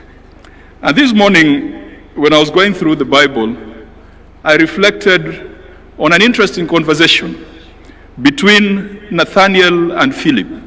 It is in the book of John. Philip tells Nathaniel that a good thing has happened in Nazareth. And Nathaniel, being the cynic, asks, what good can come out of Nazareth? And Philip responds, come and see. What good can come out of Homa Bay? I am glad that you have come, and I am sure that you have seen that this county is truly the county of endless potential. And it is not just our human resource. You have seen our natural resources, the beauty of our land, how productive it is. I know the land brokers in the room are seeing the potential. My friend, the chair of this committee organizing the conference, Governor Kahiga, has promised that he's coming back with land brokers from Nyeri to split the land into small 50 by 100 and then to sell. Of course, there is so much here that we cannot exploit ourselves as sons and daughters of Homa Bay. And so we are open. We welcome all Kenyans. We welcome all Africans, including our brothers from Ghana. We welcome the development partners. Homa Bay is open for business. Kenya is open for business. Each of our 47 counties is beautiful. Good things do not only come from Homa Bay. Sometimes we look upon the small endowments that God has given us. The potatoes from Nyandarua, the rice from Kirinyaga, the gold in Migori, the savorite in Taita Taveta, where my friend Mwadime has a problem with the girls. He says the short ones are quarrelsome, but he has told me that he has apologized on that slip of the tongue. The oil in Turkana, each of our 47 counties has got something good, just the same way something good came out of Nazareth.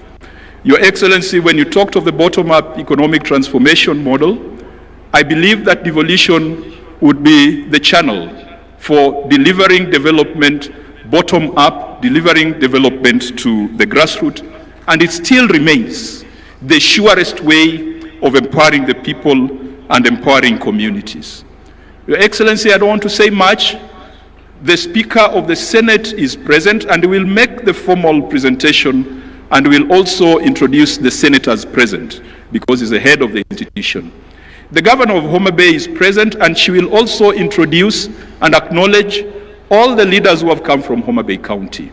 All the elected members of Parliament, National Assembly and Senate from Homa Bay are here. We have given Governor Gladys Wanga full, unlimited and unconditional support, and that is why she has been able to host Madaraka Day and host Devolution Conference with so much success. Allow me to apologize if there has been any indiscretion, if there has been anywhere or in any way we have fallen short of your expectation. I apologize on behalf of the people of Homa Bay. For a long time, this county, this region, has been the black sheep of the family called Kenya. Past governments have looked at this region, have looked at this county with the cynicism of Nathaniel, and they've always asked, what good can come from Nyanza? What good can come from the people of Homa Bay? And what good can come from the people of Luoland? Perhaps I might not tell them to come and see, but I will tell them to wait and see. Because President Ruto, you have made it your business to come and find out the good in this region. And you have just not been talking, you have done things. When you drive around this Homa Bay town, for those who are here for the first time, 3 years ago, we didn't have 90% of the tarmac you are seeing here. 3 years ago, we didn't have 90% of some of the public infrastructure you are seeing here. We thank you, Your Excellency. Good things will come from Homa Bay. Just wait and see. That's all the politics I'm doing today. And when it comes to matters of policy, I will allow the Speaker of the Senate to do so. But Your Excellency, just allow me, because the Devolution Donor Working Group have spoken, I thought they would talk about how fast we process some of the instruments that are required to draw on donor support. I want to commit and I want to promise the Devolution Donor Working Group that we have had a conversation as a Senate, and we had that conversation with CS Mbadi last week, that we must find a more efficient way of processing conditional and unconditional grants so that counties can draw on them in a timeous manner. Your Excellency, I'm glad that in this financial year, we never fought over DORA. DORA was assented to on the 30th of June. Perhaps that's a record, because in the first year of DORA, we even had to go to court. This gentleman here called Sang is the one who led us to court, and it was very contentious. For the first time, the formula for allocation of revenue amongst county governments was not contentious. It was passed very fast. For the first time, CARA has been processed very swiftly, and CS Mbadi had assured us that counties would start getting money. Good things are happening in Jerusalem. To the county assemblies, the President has assented to a bill which was privately sponsored by Senator for Meru, the Deputy Speaker, Senator Kathuri, is the originator of that bill that has provided autonomy to county assemblies. And Mr. President, again, history has been made that bills have been assented to in Homa Bay for the first time. I don't know whether that has ever happened before. Something good is happening in Nazareth. To the governors, our friends, we will continue to fight for additional resources to counties, because we believe that money is not personal money. It is money that goes to the people. We in the Senate call for greater efficiency, greater focus on service. We must have a conversation with a few of our friends or a few counties which are beginning to look like payroll stations rather than development centers. That is a conversation that we must have. And finally, to my friends in Parliament, we must hold the executive to account. Parliament is not a branch of the executive. We must be bold, whether the experts are our friends or not.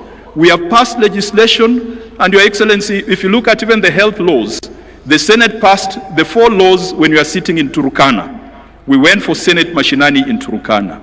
We are the ones who have passed the legislation. So we should not be mourning like the common man, yet we are the ones who came up with the framework. Our job is to call the ministers.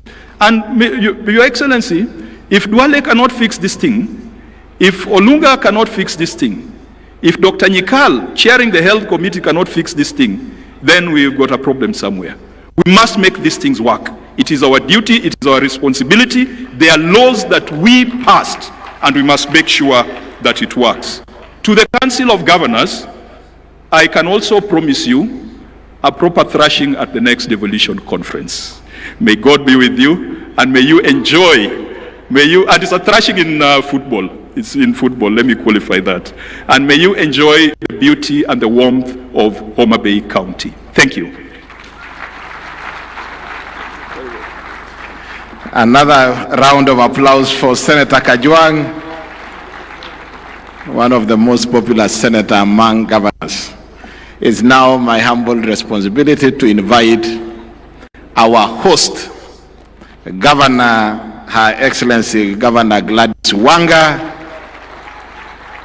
Let's appreciate Wanga. She has pulled Kenya to Homa Bay. Karibu sana, Gladys.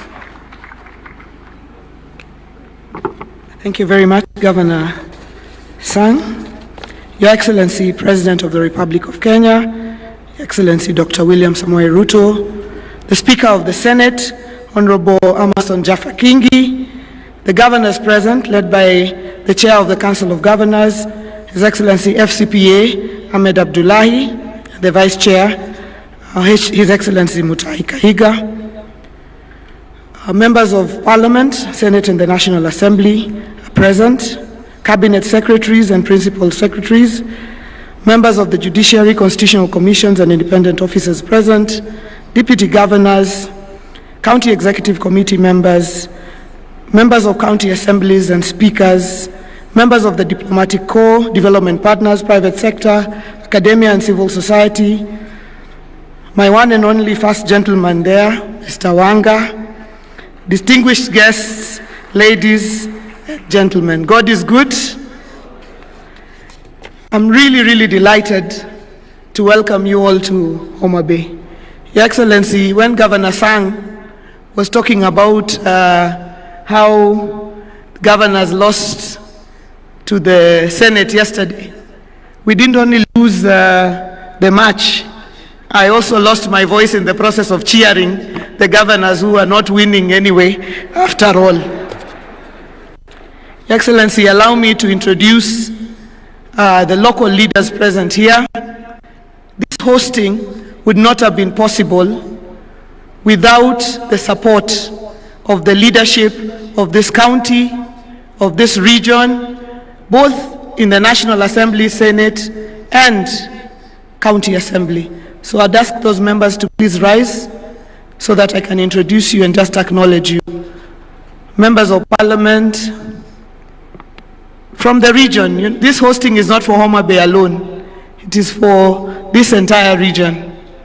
We have Honorable Rosa Buyu, MP for Kisumu West, Honorable Dr. Ivo Bara, MP for Kabondo Kasipul, Honorable Whip of the National Assembly, Honorable Millie Mabona, MP for Suba North, Honorable Peter Francis Masara, Member of Parliament for Suna West, Honorable Dr. Christine Ombaka, Member of Parliament for Siaya County, Honorable Fatuma Mohammed, Member of Parliament for Migori County, Honorable Martin Owino, Ward Chief, Member of Parliament for Ndiwa, Honorable Dipo Okwome, Member of Parliament for Karachuonyo, Honorable Dr. Joyce Osogo Bensuda, Member of Parliament for Homa Bay County, Honorable Mark Nyamita, Member of Parliament for Wiri, Honorable Sarah Tandi, Chair of Budget Committee and Member of Parliament for Alego Usonga, Honorable Peter Opondokaluma, our host MP for Homa Bay Town Constituency,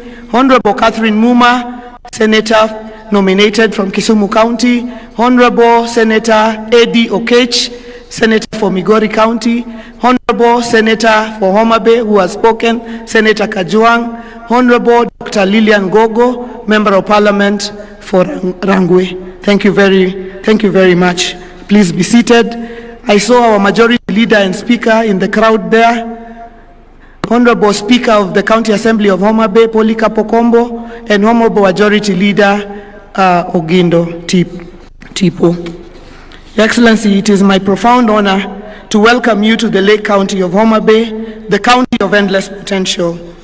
We are privileged to host the 9th Devolution Conference 2025, a vibrant platform for innovation and measuring progress for devolution in Kenya.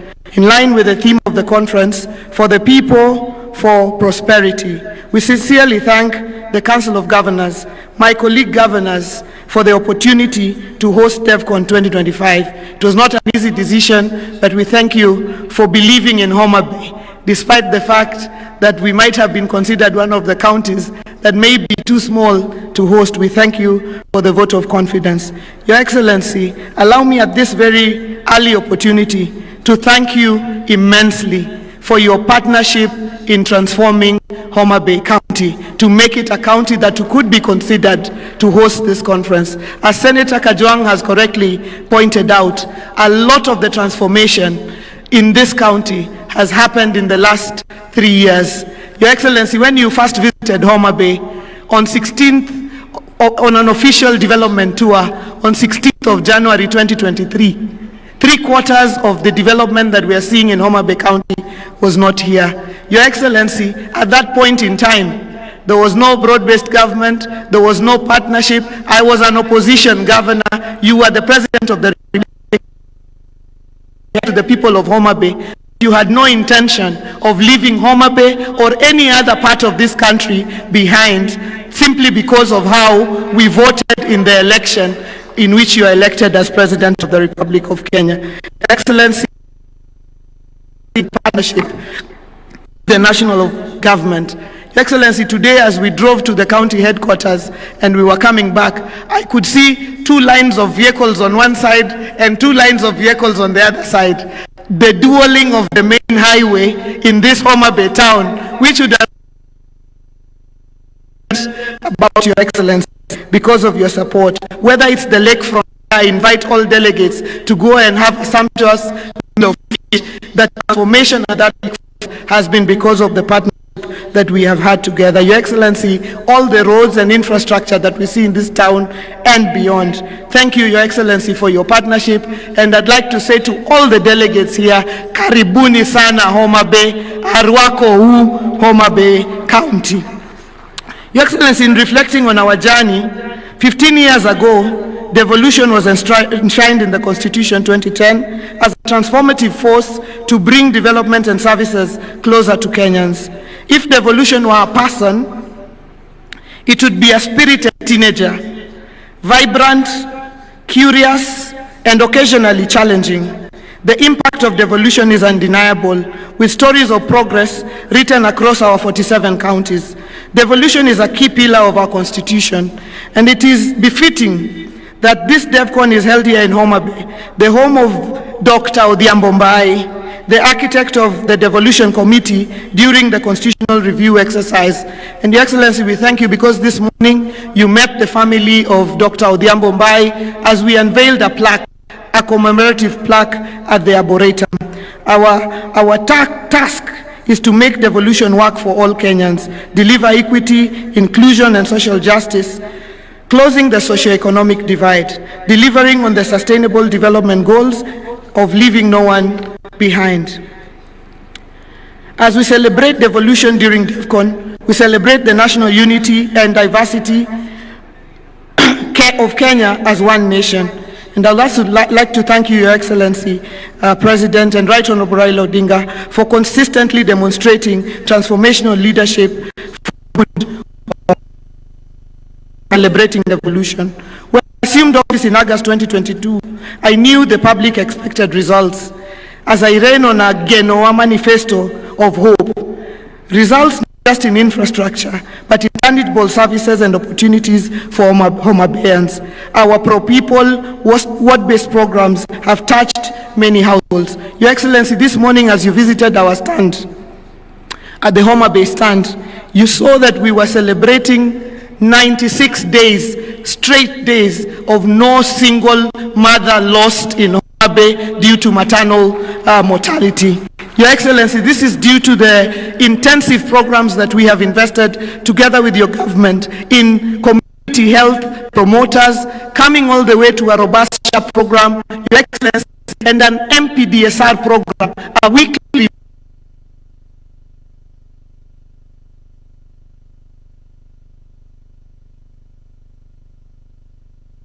a partnership with the Council of Governors. Every Tuesday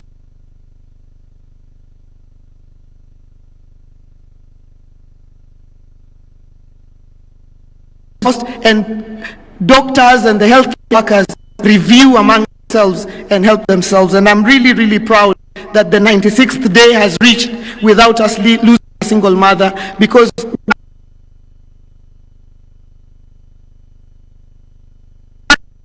we've used our on-source revenue that grew by over 700%, 859 million in the financial year 2022-2023, and over 1 billion in 2023-2024, and a high of 1.7 billion in 2024-2025 to fund critical services. We are constructing a 5-story accident and emergency block at the level 5 hospital at the Homa Bay County and Referral Hospital, set to be operational by year end, reducing referral times and improving trauma care. We are addressing infant and maternal mortality, as I've mentioned, and combating the triple threat of GBV, HIV, and teenage pregnancies. Your Excellency, you recently signed, Your Excellency, devolved funds are insufficient to realize our county visions. So we seek deeper collaborations in agriculture and trade to position Homa Bay as a global player. The Riwa City Special Economic Zone, our flagship agro-processing zone that hosts the county aggregation and industrial park, promises 14,150 direct jobs and 90,000 indirect opportunities to our local communities. We urge for prioritization, Your Excellency, of the horizontal infrastructure at the Special Economic Zone. Our key value chains, Your Excellency, in Homa Bay include fish, cotton, edible oils, sunflower, millet, sugar, sweet potatoes, pineapples, and livestock and groundnuts. We are pushing our value chains up, and we have seen the growth of production in leaps and bounds in the last 2 years.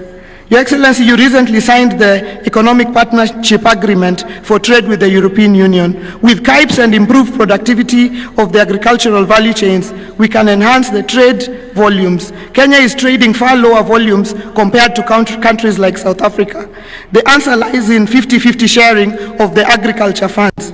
The national government charged with policy making should take 50%, leaving 50% to counties to revolutionize agriculture for food security, agro-processing, trade, job creation, and enhancing farmers' incomes, thus fighting poverty. Your Excellency, we need to worry about powering investments and industries like the Riwa Special Economic Zone. The nuclear power project to be implemented in Siaya will be a game changer for the entire region and enhancing farmers' incomes, thus fighting poverty. Your Excellency, we need to worry about powering investments and industries like the Riwa Special Economic Zone.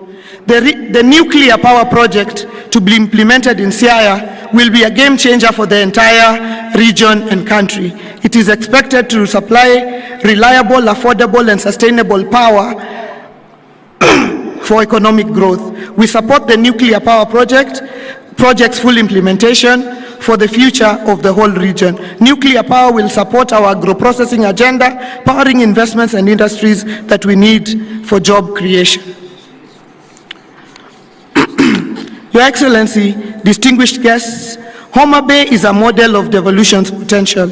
Let me share on 3 critical success factors for our county. One is the unity of purpose for the county leadership. You heard the Senator say that we all work together as a team to move our county forward. Second is support of the county assembly. And third is the secret of partnerships. from the national government to development partners, to the private sector, to the civil society.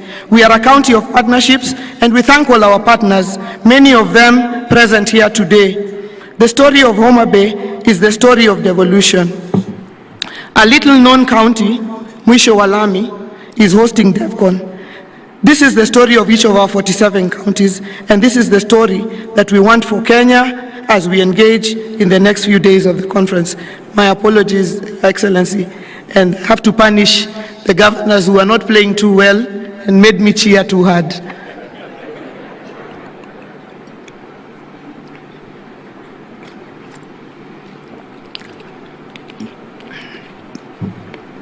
In implementing devolution, we have revitalized Homa Bay, positioning it as a hub for business and investment with ambition to achieve city status in the next decade.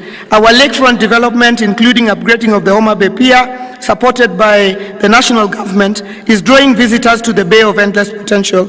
We have strategically relocated our new county headquarters to Ruto, Your Excellency, which you opened this morning. The county headquarters is a project we have in partnership with the County Pensions Fund, based on Article 207 of the Constitution and our tenant purchase agreement.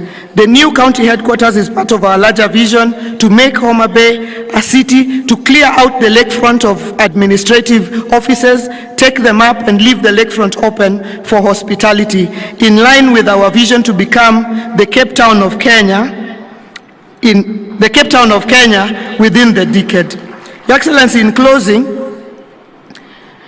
in the spirit of inclusion, as part of our pre-conference events, we had a very, very strong and candid youth baraza with our youth that were supported from all across the country by SHOFCO and SHOFCO who are present here today. Your Excellency, they have generated points of a memorandum and a communique, which I am sure at the appropriate time they will hand over to the appropriate place, Your Excellency. I thank SHOFCO for ensuring that we have brought our youth on board, and we also did launch our youth policy yesterday, Your Excellency. Your Excellency, as the home of Gor Mahia, I would like to take this opportunity to congratulate Harambee Stars for their impressive performance so far in the matches, Your Excellency. And I'd like to thank you for motivating them and supporting them. We all wish we were players, because in the next couple of weeks we would all have been great millionaires. But Your Excellency, we congratulate Harambee Stars and we thank you for nurturing sport in the country.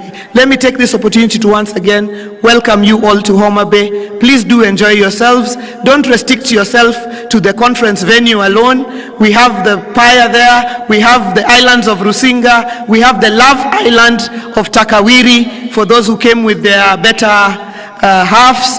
We have the Ruma National Park, we have Simbi Nyaima, the Crater Lake, we have the Bala Hot Springs. There will be people to direct you to enjoy your experience in Homa Bay. Thank you very much and God bless you.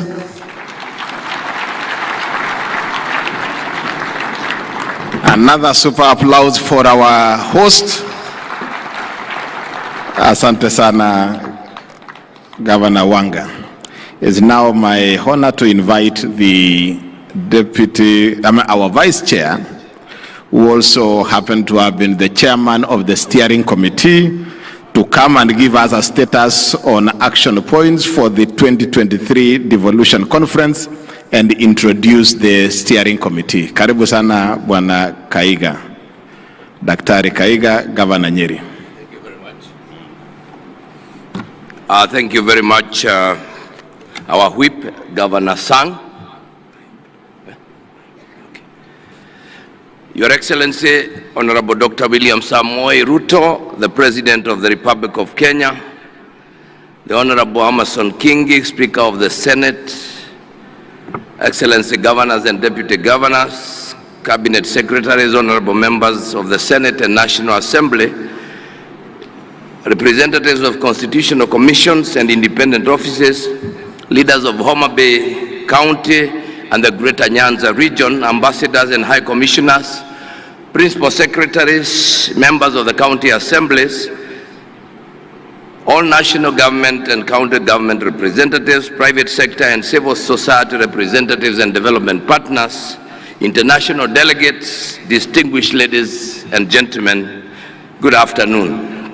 On behalf of the entire 2025 Devolution Conference Steering Committee, I take this opportunity to welcome you, Your Excellency, President William Ruto, to the 9th Devolution Conference and the 2nd biannual Devolution Conference.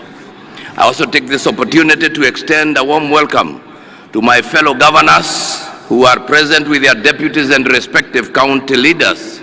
Your immense support to make Devolution Conference 2025 a reality is appreciated. To all the national executive representatives attending this conference, your presence in Homa Bay County is proof that Kenya's devolved system of governance is rooted in consultation, cooperation, collaboration, and coordination. I know that the legislature are both presented here too. Your voices in the anticipated discussions will be crucial, since for us to entrench equity, inclusion, and social justice, the public purse must be distributed to the lowest levels and reach the most vulnerable of populations. Your Excellency, this year, the participation of the civil society organizations has been much more than previous conferences. This was deliberate so that this event can begin to be more inclusive.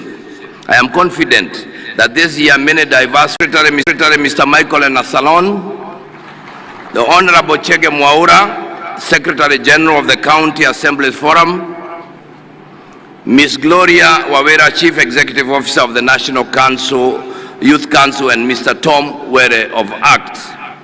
Allow me to also recognize the Chair of the Planning Committee, Ms. Mary Muiti, the CEO of COG, and I convey immense gratitude to all the institutions who participated in preparations. Asanteni sana, and like they say here, erokamano. Your Excellency, it will be wrong of me if I don't mention that the conference was planned, executed fully by our indomitable staff at the Council of Governors, and I appreciate all of them. Distinguished ladies and gentlemen, it is my privilege to deliver this progress report on behalf of the Council of Governors regarding the implementation of the communique adopted at the first biannual Devolution Conference held between the 15th to the 19th August 2023 in Uasin Gishu County under the theme 10 years of devolution, the present and the future. I will highlight just key milestones in implementation of the 2023 resolutions. First is the coordination in project and program implementation. Your Excellency, the Office of the Deputy President is working with ministries, departments, and agencies to synchronize the interventions of different government entities to eliminate duplicity and enhance efficiency. The Presidential Economic Transformation Secretariat, the PETS, has undertaken a comprehensive review of projects across all sectors to align them with national priorities. The synchronization and identification of these projects to the ward level has greatly eased silos and enhanced coordination. Automation and digitalization of services was the second one, and county governments have automated services in different sectors. Murang'a, Kisumu, Makueni and counties have fully automated their services, while other counties have partially done it. The e-citizen has brought together over 16,000 government services, and this comprehensive digital platform integrates services from more than 100 ministries, counties, departments, and agencies, streamlining access for citizens and residents across Kenya. The third one was own source revenue. Counties collected Kenya shillings 58.95 billion in the financial year 2023-24, which is 72.5% of their target, marking the highest revenue performance in 11 years. 10 counties surpassed their OSR targets in financial year 2023-24. All the 47 counties are currently automating their revenue systems to enhance transparency and zero leakages in revenue collection. On number 5, which is transfer of county functions, the unbundled functions were gazetted under Gazette Notice number 219 dated 16th December 2024. What remains pending is the costing process, which will pave way for adequate resourcing of county functions. On legislation of land and bridging the gender gap in land ownership, The National Land Information System, dubbed Adisasa, was successfully rolled out in Nairobi County, Mombasa Island and Mombasa County, and some parts of Murang'a County. County governments have also established land information management systems like Kajiado, Makueni, and Murang'a counties. The Adhi Haki Mob app in Taita Taveta County and the mobile-based reporting tool in Kakamega County are some of the innovative interventions implemented within the 2-year period that aggregate real-time data on women's land tenure issues. Kakamega, Busia, Nairobi, and Mombasa counties, in partnership with Athi kwa Kina Mama, AKMA project led by We Effect, implemented a project aimed at increasing women's access to land rights by establishing safe spaces for grassroots land rights defenders within the reporting period. And the other one is strengthening primary health care and community health services. 227 primary care networks are operational, and the National Treasury has included the community health promoter stipends in the additional allocations to county government from national government's share of revenue in the financial year 2024-25. The Cabinet Directive of 21st January directed mergers of health programs to avoid duplication, and we thank you, Your Excellency. We are creating a conducive environment for the youth to carry out business. The government has developed the Creative Economic Support Bill 2024 and is currently at the public participation stage. Further, to boost local talent and earning, Nairobi County has initiated programs to support artists and content creators by providing affordable access to public spaces for performance and exhibitions. This includes subsidized fees and streamlined permit processes. Street photography and street dancing are now permitted. Mombasa County, on the other hand, has several creative hubs, including the Mombasa Innovation Hub, Swahili Port Hub, Jukwa Arts, among others. On forestry and tree growing, the Ministry of Environment, Climate Change and Forestry has undertaken mapping of both tree and forest cover in the country to inform the tree growing targets of achieving 30% tree cover by 2032. Ladies and gentlemen, I applaud all stakeholders and partners who facilitated the full implementation of the 2023 communique.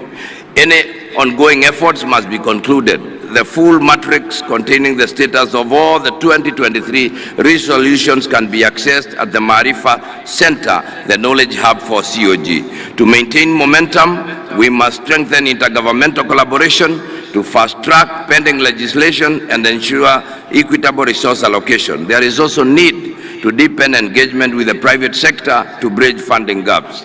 Number 20, let us recommit to this collective endeavor, ensuring that the resolutions of the Devolution Conference 2025 will continue to build on the progress we have witnessed and spurs to greater heights in championing devolution.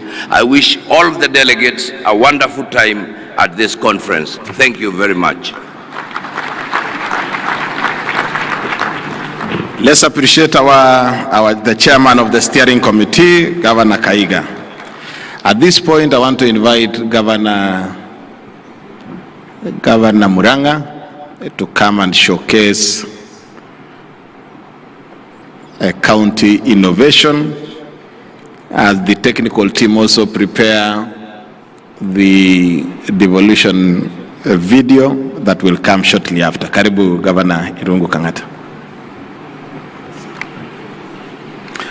Your Excellency, President of the Republic of Kenya, Dr. William Ruto, my fellow governors, led by our chair and our vice, and the host governor, the other colleagues, senators, and also every other protocol established, including the county assembly. Allow me to, there's a request made that Murang'a showcases various innovation in technology. Whoever has the system can put them up. Your Excellency, Murang'a County has automated various systems through our own internal staff. The first innovation was in revenue collection. On your left side are various revenue streams, whether parking, market, quarrying, land, vet services. So that then means if you pay we see this payment live data. So in the middle part, that is where you see the various collected data. For example, you can be able to know how many vehicles have been parked in Murang'a County at any given time and how much money has been paid. Next slide is a single business permit and liquor. So if you own a business in Murang'a, you go to the internet, you apply, you print your permit. You don't have to come to the county headquarters to pay for single business permit or liquor license. The third one, Your Excellency, is a land management system. Anyone who wants to pay for building permit, lease, subdivision, transfer application of any plot, again, you go onto the internet, you loading your documents, including your architectural designs. We process this via internet, and then you print your document, and you go home, and you are able to see how much money has come to the county of Murang'a. The other one, Your Excellency, is on fleet management. Murang'a County, just like other counties, has about 100 motor vehicles. So we put this system to monitor where they are. So if you overspeed, we are able to monitor you. If you enter into a pub, we just send a text and the vehicle stalls. We are able, if there is an accident, we can play back whether you are on the right track, you are overspeeding, and we are able to get that evidence. This has led to the reduction of number of accidents and also improved drivers' behavior. The other one is Inua Mkulima. Your Excellency, this one was made in partnership with Cooperative Bank of Kenya, where we give our farmers, those who are in milk and mango, subsidy money, so that when they go to a pre-qualified shop, they are able to redeem certain farm inputs.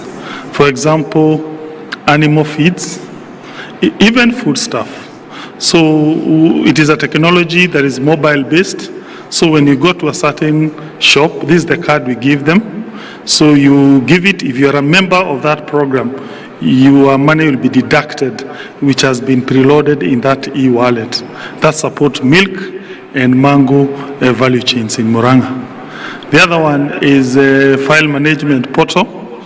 This is our own internal system in the county government. We have another one for hospitals. We are able to now know how many patients are visiting our health facilities at any given time. We have about 150 facilities. So, for instance, now you can see we have 6,487 patients now. In the middle part, that is the diseases that have taken them there. At the end, the money they have paid us today, whether by M-Pesa or SHA claims. This system was made together with the Ministry of Health, and I thank my friend Mr. Jared because he's currently in all 157 medical facilities. Allow me to end there because they are many, but just to give what are the downside of the problems we encounter. Number one is unstable internet. We hope that our service provider will be able to stabilize internet. Secondly is unstable power. We have been compelled to now solarize our health facilities so that when we have a problem with the national grid, our systems continue functioning. Thank you.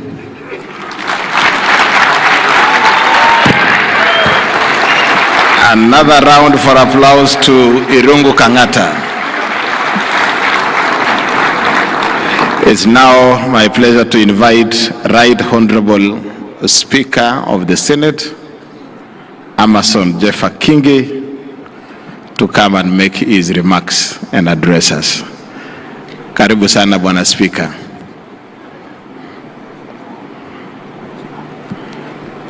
And he will also have the opportunity to introduce the members of Parliament, both Senate and the National Assembly present. Karibu sana. Your Excellency, the President of the Republic of Kenya, Dr. William Samoei Ruto, in the interest of time, allow me to adopt the protocols already established by the speakers who spoke before me. Your Excellency, before I make my brief remarks, allow me to introduce the team from the Senate, and I hope my eyesight won't fail me. We'll start with the Deputy Speaker and Senator for Meru County, the Honorable Senator Kathuri Murungi, the host Senator, Senator Kajwang Moses Otieno, the Senator for Nandi, Senator Samson Cherangay Kiprotich, Senator Dr. Boni Khalwale, Senator for Kakamega, Senator Faki Munyehaji, Senator for Mombasa, Senator Eddie Okech for Migori, Senator Catherine Muma Muyeka, Senator Maureen Tabitha Mutinda, Senator Hamida Ali Kibwana, Senator Julius Murgo, Senator Montate Batuli Betty, Senator Kisang, Senator Esther Anyeni Okenyuri, Senator Beth Siengo Kalunda, Senator Jackson Mandago, Senator Danson Buya Mungatana of Tana River, Senator Abbas Sheikh Mohammed, Senator Mbugua.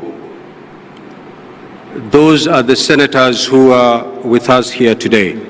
Further, Your Excellency, before I make my short remarks, I have been given a request that I should place before you. In keeping with your generosity, Your Excellency, that has been witnessed by Kenyans for the past couple of weeks, where you extended some appreciation to the national team, Harambee Stars, for every match that they win. The Senate team, having beaten the governors,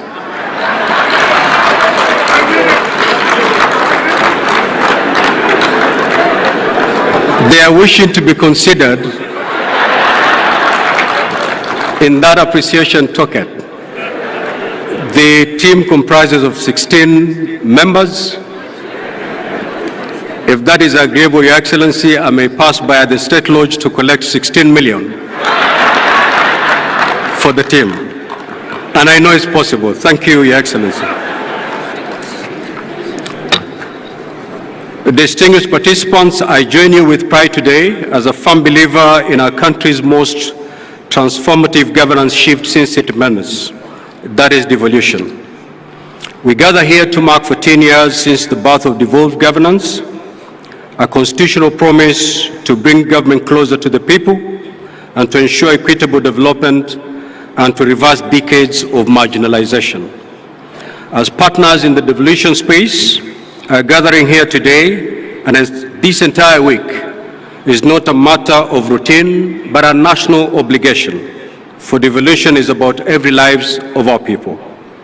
The theme of the conference, that is for the people, for prosperity, devolution and as a catalyst for equity, inclusion and social justice, is not just a slogan. It is a call to action and resonates with the realities of our time. It reminds us that devolution is not about systems or structures. It is about people. It is about the mother in Turkana who now accesses maternal health care at a local health facility. It is about the youth of Homa Bay County accessing vocational training. It is about the farmer in Embu receiving extension services without having to travel to Nairobi. The sub-theme, re-engineering county governments to accelerate development and bridge the socio-economic divide, demands that we go beyond the ordinary. It demands that we make counties leaner, smarter, responsive, and people-centered. It is a call to disrupt mediocrity, embrace technology, promote innovation, and be accountable stewards of the public trust. Your Excellency, we promulgated the Constitution of Kenya in 2010 and operationalized it in 2013. We reimagined a Kenya where no county, no village, no Kenyan will be left behind. We moved away from a centralized, top-down approach that had for decades marginalized communities and deepened inequalities. In its place, we embrace a model of governance that is participatory, inclusive, and closer to the people. And while the journey has not been perfect, it has been profoundly transformational. Healthcare services, once centralized and overstretched, are now within reach of millions. County governments have constructed over 1,000 health centers, recruited thousands of health workers, and enhanced immunization coverage and maternal health. Infrastructure development has flourished. Counties have built thousands of kilometers of rural roads, enabling farmers to access markets and people to move with ease. Early childhood education, water provision, agricultural extension services, and local economic development all have experienced rejuvenation because of county-level planning and execution. Above all, citizen participation in governance has deepened. Today, a resident of Wajir, Lamu, Nyandarua, or Vihiga has a say in how resources are allocated in their ward, an unthinkable reality 2 decades ago. At the heart of these gains, Your Excellency, stands the Senate, the constitutional protector of counties and their governments, as proclaimed in Article 96 of our Constitution. In line with its mandate, the Senate has recorded the following milestones. It has allocated close to Kenya shilling 4 trillion cumulatively to counties through the Division of Revenue County Allocation Revenue Acts. Oversighted the use of these funds through the standing committees of the Senate. It has championed legislation that have empowered counties, enabling them to cooperate efficiently. The County Public Finance Laws Amendment Act, a key legislation that guarantees financial autonomy to our county assemblies and further anchors their role of oversight, legislation, and representation at the county level, has finally become a reality after Your Excellency did assent to it this morning. We thank you for that. It is no doubt, Your Excellency, that without the Senate, devolution would be a shell. With the Senate, devolution has become a shield for the aspiration of many Kenyans. Indeed, at this juncture, allow me to applaud our senators for working tirelessly in building consensus to navigate very complicated tasks as they execute their mandates. A good example is the collective effort and team spirit that characterized the debate and passing of the fourth revenue sharing formula for counties for the year 2025, 2026 to 2029, 2030. This was a profound departure from the past when such an exercise was riddled with acrimony and laced with political differences. Your Excellency, yet even as we celebrate these achievements, we must confront the hard truths mirrored in the following realities. These are the threats to devolution. 1, corruption and weak accountability systems in some counties continue to threaten and erode public trust in devolution.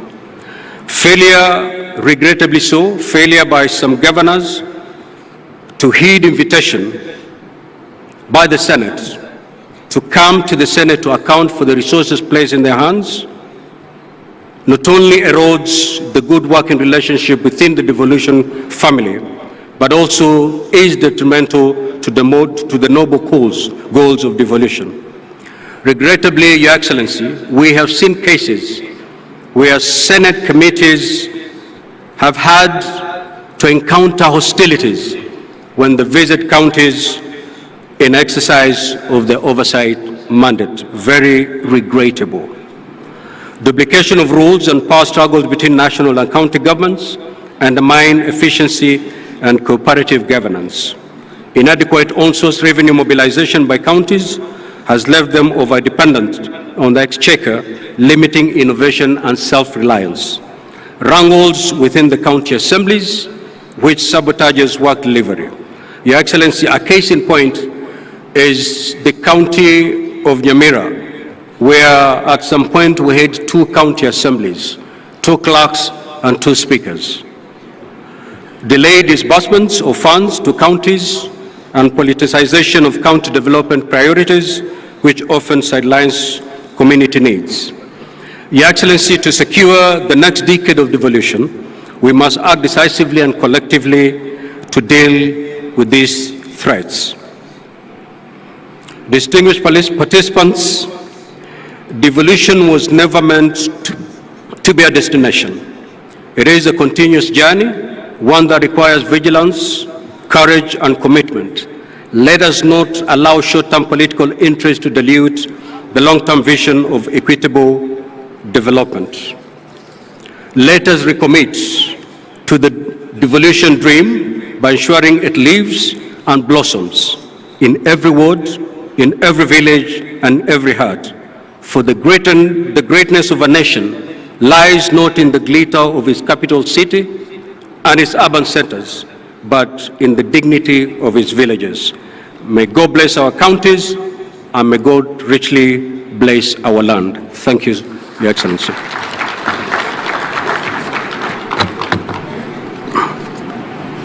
Tumpigie makofi Bwana Speaker. I now want to invite our chair, FCPA Mohamed Abdullahi, to come and make his remarks, and in turn invite His Excellency the President. Karibu Bwana Chairman. Tumpigie makofi Bwana Chairman.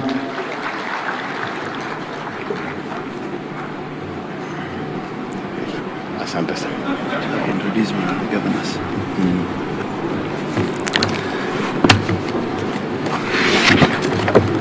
Thank you very much, Your Whip. Your Excellency,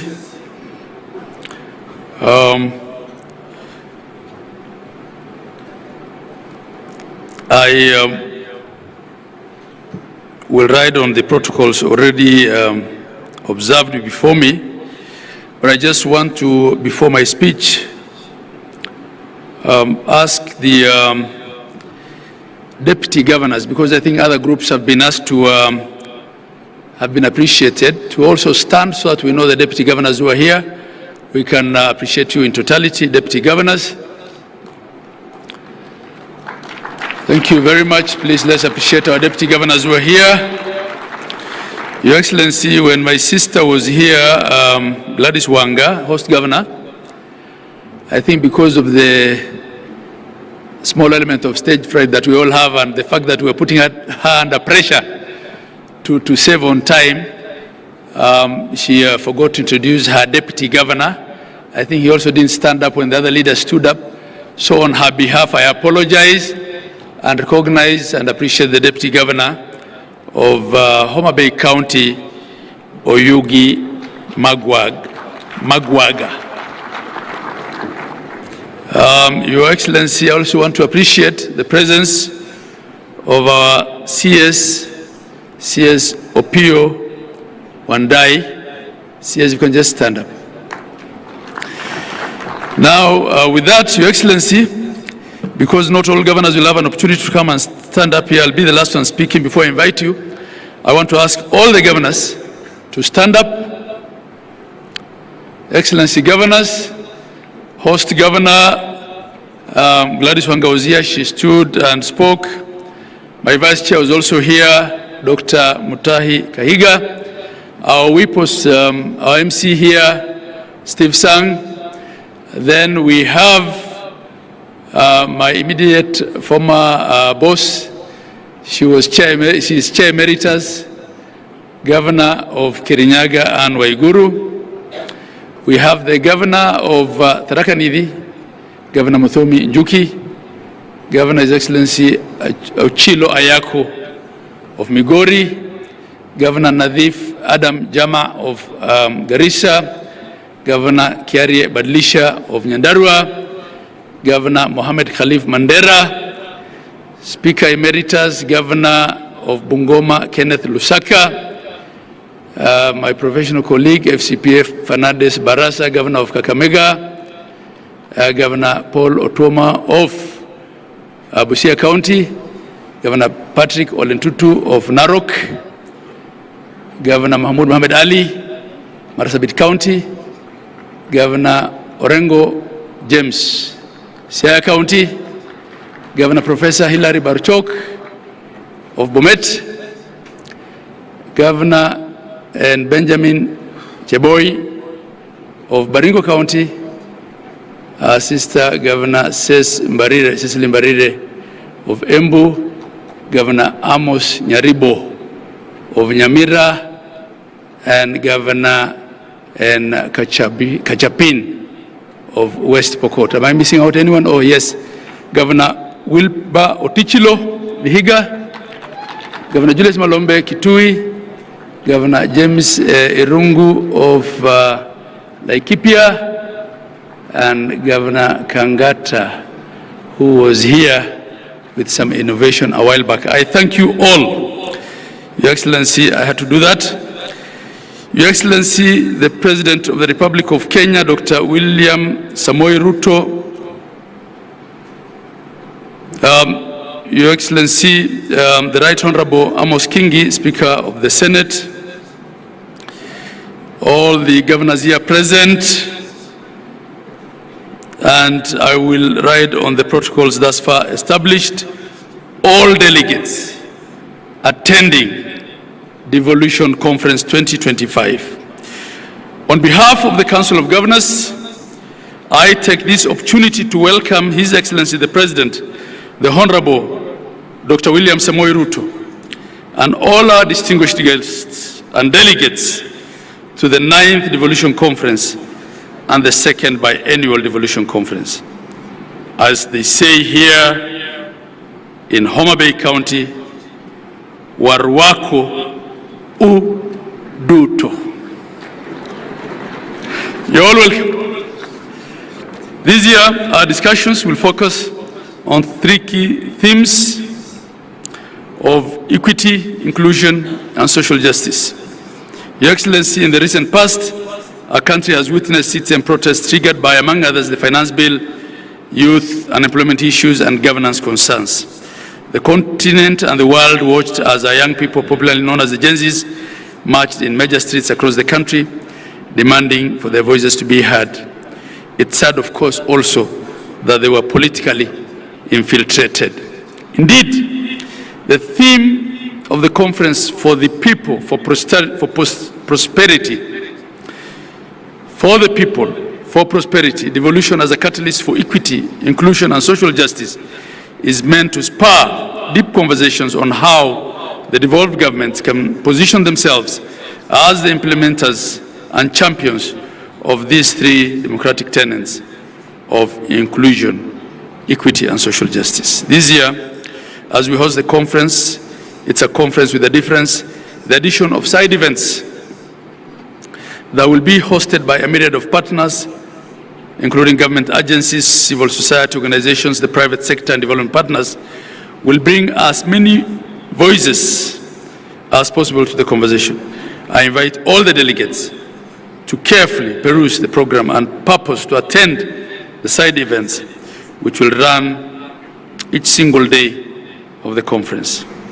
I'd like to sincerely thank the team that led to the preparations of this year's conference, all the members of the esteemed steering committee, which traditionally, Your Excellency, is chaired by the Vice Chair of the Council. This year it was chaired by Dr. Mutahi Kahiga, my Vice. I'd also like to acknowledge the Planning Committee led by the CEO of Council. They go through sleepless nights to deliver a conference to 12,000 delegates. Asanteni sana. I'd also like to recognize the presence of our international delegates this year. We have guests joining us from different parts of the world. You saw also they were represented on top here by the Jospong group of Ghana, who are displaying waste management.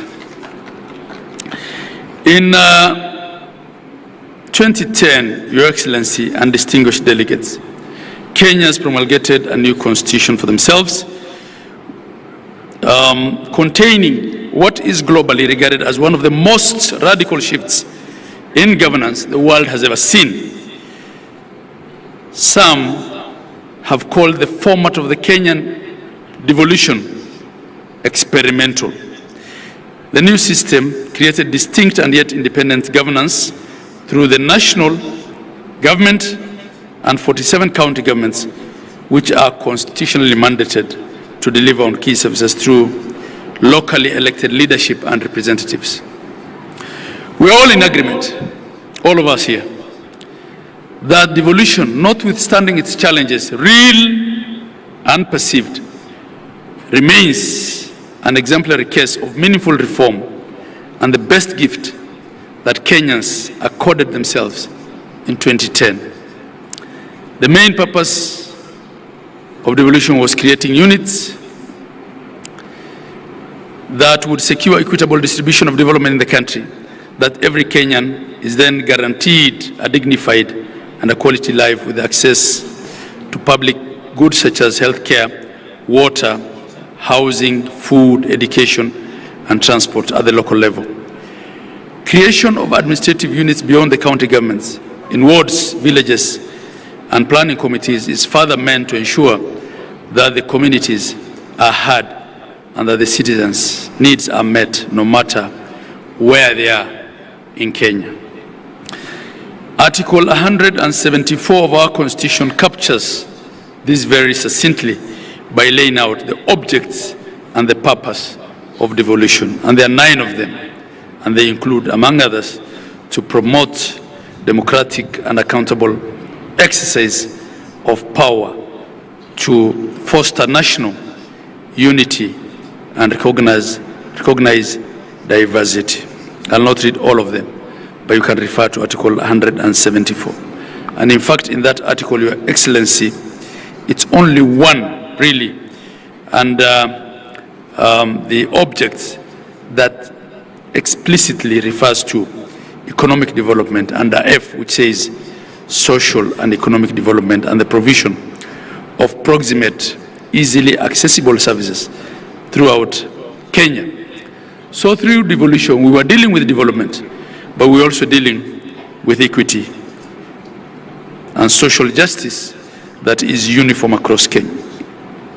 From the above, ladies and gentlemen, the architecture of the Constitution anticipated that devolution would not only be concerned with economic development, but it will also foster national unity, democratic and political inclusion, and facilitate the decentralization of power, responsibilities, and resources, all aimed at bringing decision-making and services closer to the people. The establishment of the devolved governments was thus our ambitious way as a country of reversing centralization as a basis of both political and economic development. It is both an economic imperative. Devolution is an economic imperative, but I believe it was also a political settlement. Devolution is indeed the truest and the most progressive definition of bottom-up social, economic, and political transformation. 12 years ago, Your Excellency, under the first election, under the new constitutional dispensation of 2010, we set up the first cycle of county governments. We ushered in 47 new county governments. And these governments, unlike the former local authorities, were created through the statutes. They had constitutional protection. They were established in line with the Constitution, and they enjoy both institutional and financial safeguards directly from the supreme law of the land. The fourth schedule further splits the functions between the national and the counties. Your Excellency, we've come a long way. At the Council of Governors, we appreciate that in 2014, on the 16th of December, you unbundled through a Gazette notice a lot more functions and component of functions. And this has been something that has been outstanding for long, and we don't take it for granted. But we still seek the further unbundling and costing of the few remaining functions, that they be completed to finality in full compliance with the letter and the spirit of the Constitution, and that the attendant resources of all functions already transferred will all follow.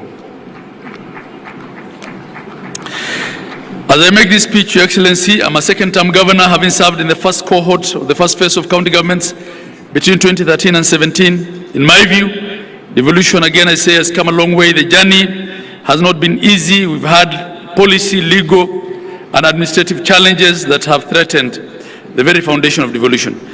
But I am convicted, I'm convinced here that counties and in general devolution has moved from strength to strength. Counties have recorded countless success stories that reveal that devolution is uplifting the lives and livelihood of Kenyans. According to the 2024 Gross County Product Report, which was released by the Kenya National Bureau of Statistics, KNBS, county governments are making significant and transformative contribution to the national economic performance. Essential investments, be it in financial, material, and technical, is being made towards the devolved sectors, and this is contributing substantially to the national growth and development. I'll just give a few, very few examples. Data from the period that devolution existed shows, say, in the provision of healthcare, which is one of the most important services that any county government must deliver, between 2014 and 2025, Kenya has recorded notable improvements in key maternal and reproductive health indicators.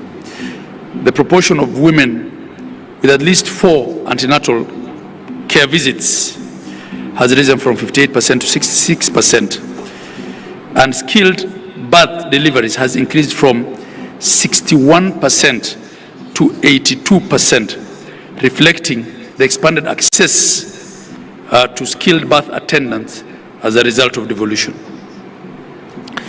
At the onset of devolution in 2013, Your Excellency, there were 8,466 health centers and dispensaries across the country, and these I'm only referring to public health centers and dispensaries. Robust and intentional health investment by county governments in collaboration with the national government and private sector has resulted in increasing these to 14,710 operational health facilities across Kenya. Public facilities account now for over 45% of all health facilities in the country, with the rest being faith-based and private. The majority of these public facilities are level 2 and 3, while level 4, 5, and 6 account for about 7% of all public facilities. When you look at the head count of healthcare workers, Your Excellency, we only had 874 medical doctors in district hospitals before devolution. We also had 6,620 nurses. Today, this has expanded to 4,651 medical doctors in public facilities in counties. We also have 34,000, up from 6,000, 34,220 nurses in county facilities, 7,877 clinical officers, 4,686 lab technicians, 1,942 nutritionists, among other healthcare workers. This clearly represents a more than fourfold growth in human resources. At the community level, partnering with the national government, we now have 107,831 community health workers. And Your Excellency, you can give examples in agriculture, where we now have 6.5 million farmers registered, as opposed to 541,000 in 2016. We can give examples in ECD, where we now have from nearly zero staff in payroll of ECD teachers in counties to over 30,000 ECD teachers across the 47 counties. and 48,700 ECD centers. There are many. But in the interest of time, I will just highlight the key. Distinguished delegates, ladies and gentlemen, the story of devolution is dotted with many successes, and we can speak to it in every single county. Every single county has a story to tell, but I'll end it there. That notwithstanding, Your Excellency, there are numerous challenges. Challenges abound. The debate on functional integrity of the two levels of government, the quantum of resources allocated to devolution, delays of disbursements and releases of funds, and administrative action that leads to clawback, policy, laws, especially subsidiary instruments that predate the 2024 Constitution that are not then compliant with devolution, still remain a challenge. And Your Excellency, I will note that in spite of the month-on-month delays of disbursements of funds, for the 3 years that you've been in charge, 2 out of those 3, at least the last shilling, was released to the CRF, the County Revenue Funds account, by midnight, the 30th of June of that fiscal year. And we don't take that for granted. It was not always the case, Your Excellency. So in line with the conference theme, county governments must also ensure that resources are distributed equitably, even within the counties, that services are available and accessible to the most vulnerable populations that are marginalized, minority groups, and that there is meaningful participation in decision making. It's time for action, not for talk. As leaders who are gathered here, we've been called upon to serve. Let's heed this call with integrity, humility, and selflessness. Our Constitution expects us all here that we will conduct our affairs in the fullness of good governance practices, in respect of human rights, and in social justice, while ensuring that there is equity and inclusion at all levels. On the overall, Your Excellency, and I'm winding up, devolution has been and it will continue to remain a journey. It's not an event, it's a process. I can say as stakeholders we have done well, we can all do better, and that's why we're here with all the stakeholders and partners. We are ready to listen to what interventions we can apply to make devolved governance even better and stronger. As I conclude, let me take this opportunity to appreciate all our stakeholders who have supported this conference. I convey our heartfelt appreciation of the national government through the presidency, the Senate, and all the 47 county governments for their support and participation. A special thanks to our platinum sponsors and partners, the Kenya Commercial Bank, Safaricom PLC, and the Jospong Group of companies. Those were our 3 platinum partners this year. To all our other partners, this could not have happened without you. Devolution has brought 12,000 delegates at DEFCON 2025 to Homa Bay County. This could not have been done without our partners. We appreciate and value all of you. Your support has made this event a reality and a big success. We cannot thank you enough. Continue to work with us as we keep the devolution fire blazing. I wish you all fruitful discussions in the coming days of the conference.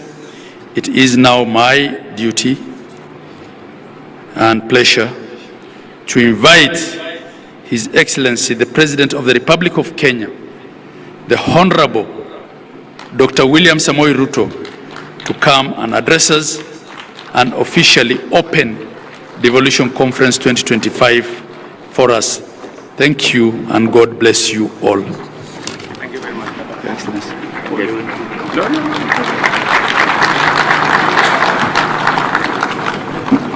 Thank you very much, Governor.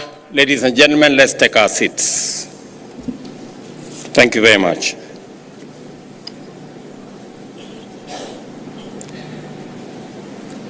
Your Excellencies, honorable members, distinguished ladies and gentlemen, good afternoon. I am delighted to be back in Homa Bay, the county of endless potential and possibilities, a place whose promise mirrors that of our great nation. Vast possibilities, many opportunities, awaiting bold action as we steadily unlock the full benefits of devolution. Our counties are critical frontiers and the powerful drivers of both national and local growth. This biennial devolution conference is therefore a moment to take stock, celebrate gains, and reimagine how we can accelerate progress for every county and every Kenyan. The theme of this year's conference speaks directly to our national vision, a Kenya where every citizen, regardless of region, gender, background, or status, has a fair and equal opportunity to thrive. Our Constitution's preamble commits us to human rights, equality, freedom, democracy, social justice, and the rule of law. This theme is a reminder of the bold, transformative journey we began and a call to remain true to our shared aspiration as a nation and as a people. Ladies and gentlemen, devolution has been transformative. It has fostered equity by distributing resources fairly and addressing historical imbalances. It has enhanced inclusion by empowering communities, empowering women, giving a chance to our youth, and extending a fair environment to persons living with disability for all of us to participate fully and meaningfully in the development of our nation. Social justice has taken root through accountable, transparent, and responsive governance. The national government is proud to have invested heavily in making these principles a reality. And for myself, I have had the privilege to chair the first intergovernmental budget committee, commonly known as IBEC, from the beginning. And I have had the privilege to see devolution grow by leaps and bounds. Through collaborative frameworks, such as the Intergovernmental Relations Technical Committee, the Council of Governors, the Summit, and the other intergovernmental fora, we have resolved challenges amicably and aligned our policies and resources as guided by our constitutional vision. From the very first day of my administration, I affirmed that devolution is not merely a constitutional provision. It is the ground jewel of our democratic governance and the proudest achievement of the people of Kenya in our constitution-making process.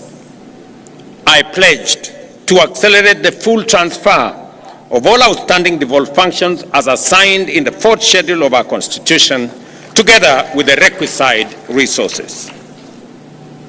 This commitment was formalized during the 11th National and County Government Coordinating Summit held at State House, Nairobi, on the 16th of December 2024, as has been alluded by the earlier speakers.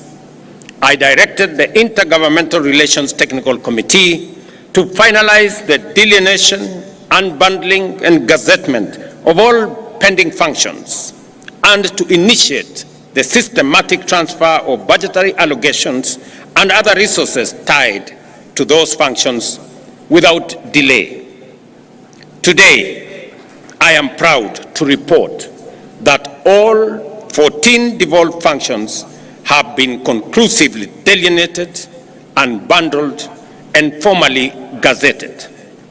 This milestone has eliminated decades-old ambiguities that hampered service delivery and fueled intergovernmental disputes. This achievement marks a decisive turning point in our journey to align functions with funding. It empowers county governments to design and implement programs that respond directly to local needs, from healthcare to agriculture to water management, infrastructure, trade, and early childhood education, while delivering measurable impact to all the people we serve. Further, to the gazettement of the unbundled and clarified functions by IGRTC on the 16th of December 2024 and the advanced process of resource identification, I am pleased again to announce that we have gazetted immovable assets, that is land and buildings, to transfer ownership to the counties through Gazette Notice number 11164 of yesterday, 12th August 2025, a process that has eluded us for the last 12 years. In other words, 50,000 pieces of land and 80,000 pieces of land and buildings will now become the property of county governments legally.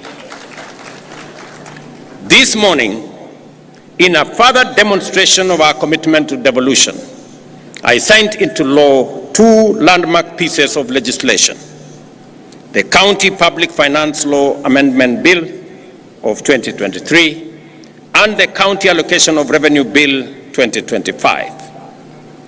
These laws cement the place and the principle of horizontal revenue sharing among counties and consolidate the place of county assemblies while clearly defining the respective responsibilities of both county and national government.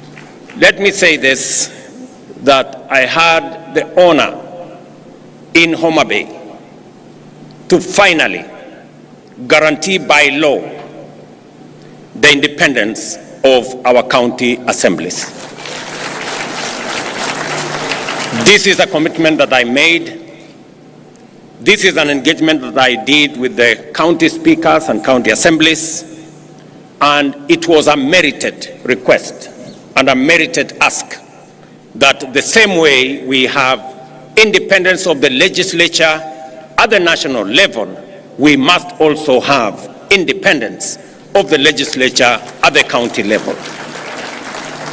I now ask the county assemblies to effectively undertake their responsibilities, effectively provide oversight, efficiently legislate for counties to perform their mandate, and also robustly represent the people who elected them. With this new mandate, with this new independence, the counties' assemblies now have no reason, nor excuse, not to do what they have been mandated by the Constitution effectively. Under the Division of Revenue Act 2025, we have allocated an unprecedented Kenya shillings 415 billion to counties, nearly 30 billion more than last year's allocation. The County Allocation of Revenue Act 2025 distributes this equitable share among the 47 counties in strict adherence to the revenue sharing formula set out in Article 217 of our Constitution.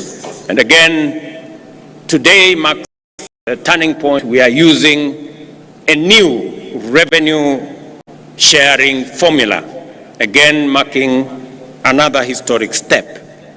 This is the first allocation, as I have said, to apply the fourth determination of the basis for division of revenue approved by Parliament this year. This is not just more money.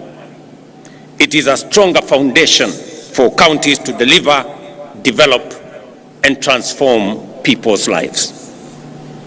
Ladies and gentlemen, despite operating within a tight fiscal space, the government has honored its commitment to timely disbursements, clearing all balances owed to counties for the just ended financial year. This ensures that counties have the fiscal capacity, institutional infrastructure, and human resources necessary to deliver on their expanded mandates effectively. Again, to report that yesterday, the 12th, the National Treasury released resources for July this year as part of the commitment that we had made to our counties. In just 12 years since the birth of devolution, we have transferred a total of 4 trillion Kenya shillings to counties. Every corner of Kenya now has a functional county government, closer to the people than ever before. The results are evident. New tarmac roads in once forgotten villages, maternity wings in rural hospitals, and innovative agricultural programs changing lives at the grassroots. Investments, ladies and gentlemen, are the lifeblood of economic transformation. They inject capital, spur innovation, generate employment, and unlock local potential. Nowhere is this more true than our counties. Under our bottom-up economic transformation agenda, we are working with counties to build one bankable, high-impact value chain in every county, from fish processing here in Homa Bay to leather in Kajiado and textiles in Kitui. This is about turning local potential into jobs, incomes, and exports. The Government of Kenya, through the Ministry of Investments, Trade and Industry, is developing investment procedures for key priority sectors, working with counties. This will serve as strategic tools to highlight opportunities, showcase value propositions, and support investor engagement locally in our counties and internationally as well. We have already completed the initial 4 sector packages: leather, business processing, outsourcing, e-mobility, and textile and apparels. By supporting end-to-end value chain ecosystems, we will increase local incomes, enhance food security, create jobs for our young people, and position counties as net exporters. Yet progress, again, ladies and gentlemen, is uneven, and the full promise of equity remains work in progress. This conference must be a turning point, not only for celebration, but for honest reflection and decisive action. To unlock the full potential of devolution, we must strengthen capacity in our counties by building the skills, expertise, and employing technology needed for effective service delivery. Excellencies, while we may not have all the resources we desire, we have enough to deliver meaningful service to our people. Let me repeat that. While we may not have all the resources we desire, we have enough to deliver meaningful service to our people. Our greatest challenge is not the inadequacy of resources, but how we utilize what we have. The questions we need to ask ourselves: are we directing resources to the right purposes? Are we deploying them efficiently? How much is lost to waste and corruption? And what concrete measures are we putting in place to seal leakages, curb misuse, and enhance efficiency? These are the hard questions we must confront with candor, courage, and urgency. Without a doubt, we need to answer these questions as leaders. And I listened very carefully to the statements that have been made here, both by the earlier speakers, by the chair of the Council of Governors, by the Speaker of the Senate, and we all must be honest about ourselves and about what we are doing. And we must agree that the resources that are availed by the people of Kenya through their taxes are meant for delivering transformation in our counties and in our nation. I did sign into law a few weeks ago legislation that will boost the fight against corruption by signing into law the Conflict of Interest Bill, now law. I do expect that agencies charged with making sure that there is accountability at all levels of government take up their role as efficiently, as effectively, with accountability as the law and the Constitution mandates them. The EACC must take up their role. I have made it absolutely clear to the chair of the Anti-Corruption Commission, to the CEO of the Anti-Corruption Commission, that there will be no sacred cows and there will be no telephone call from anywhere below or above to stop anybody from being prosecuted for matters corruption. While I agree with the sentiments expressed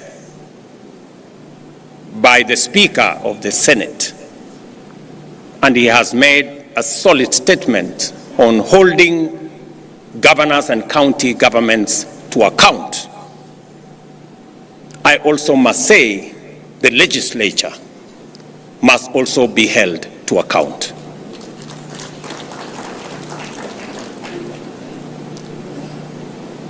Because there is something going on in our legislature that we must call out. There is money being demanded from the executive, from governors, from ministers, from people in the executive, especially those who go for accountability before our houses of parliament. Mr. Speaker, it cannot continue to be business as usual. It is not possible that committees of parliament demand to be bribed, demand to be paid for them to write reports or to look the other way for what is happening in either the national government or the county government. All of us must act together. The fight against corruption must be an all of society engagement and exercise and effort. I also want to ask the judiciary not to be a haven for the corrupt to hide behind judicial decisions. We have innovation that is only available in Kenya that allows a corrupt person or somebody who has stolen public resources or somebody in breach of law not to be prosecuted. Something called anticipatory bail. it is a Kenyan innovation that takes us backwards. Just let's ask ourselves, somebody who has stolen public funds and then goes to court and gets something called anticipatory bail, makes it impossible for such a person to be arrested and prosecuted endlessly. How does that support the fight against corruption? This is a matter I hope our friends in the judiciary would help us answer. Because we are undertaking transformation in Kenya, but that transformation is being undermined by corruption, and we must call it what it is. And all agencies, institutions, and arms of government, we must come together to deal with the challenge of corruption so that we can ensure that public resources are meant and are used for the intended purposes for which the people of Kenya have asked us.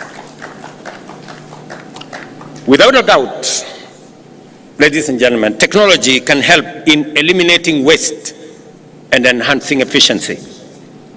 Since its inception in 2013, the e-Citizen platform has stood at the heart of Kenya's digital transformation. What began with a handful of services, about 300 then, has evolved into a 24/7 one-stop shop for over 22,000 government services, accessible from every part of Kenya and everywhere in the world. Today, more than 14 million Kenyans are registered on the e-Citizen platform, with 500,000 Kenyans logging in daily to access passports, driving licenses, business registration, land transactions, marriage certificates, police clearances, and much more. All without queues, intermediaries, brokers, or unnecessary bureaucracy. The results speak for themselves. Collections have surged more than 1,500%, from Kenya shillings 60 million to over 1 billion shillings collected by e-Citizen daily, translating to more than 500 billion annually. Ministries, departments, and agencies have seen revenue growth of up to 400%, supported by accurate projections and better planning. Equally, counties have integrated their digital portals with e-Citizen and have seen remarkable growth.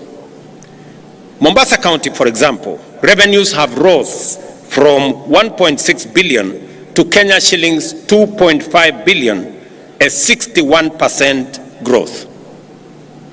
Kiambu County has seen revenue grow from 2 billion to 3.04 billion, a 52% growth.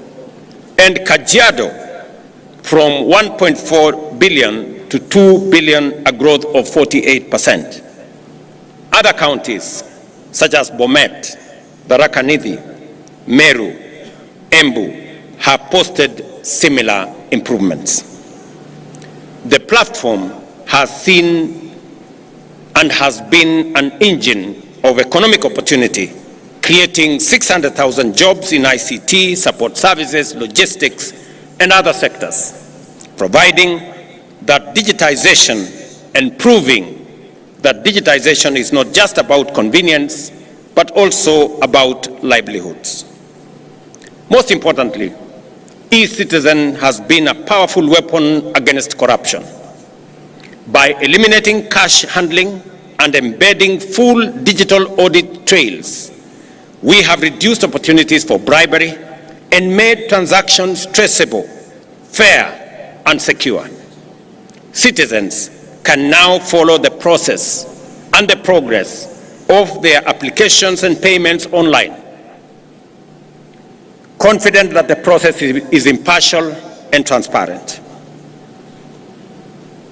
I therefore urge all counties to collaborate, share best practices, and celebrate while accelerating the adoption of technology to boost efficiency, cut waste, and enhance revenue performance.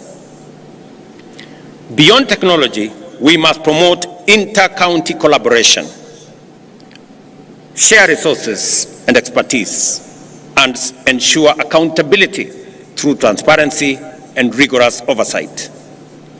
Kenya's real economic strength lies at the grassroots in our counties.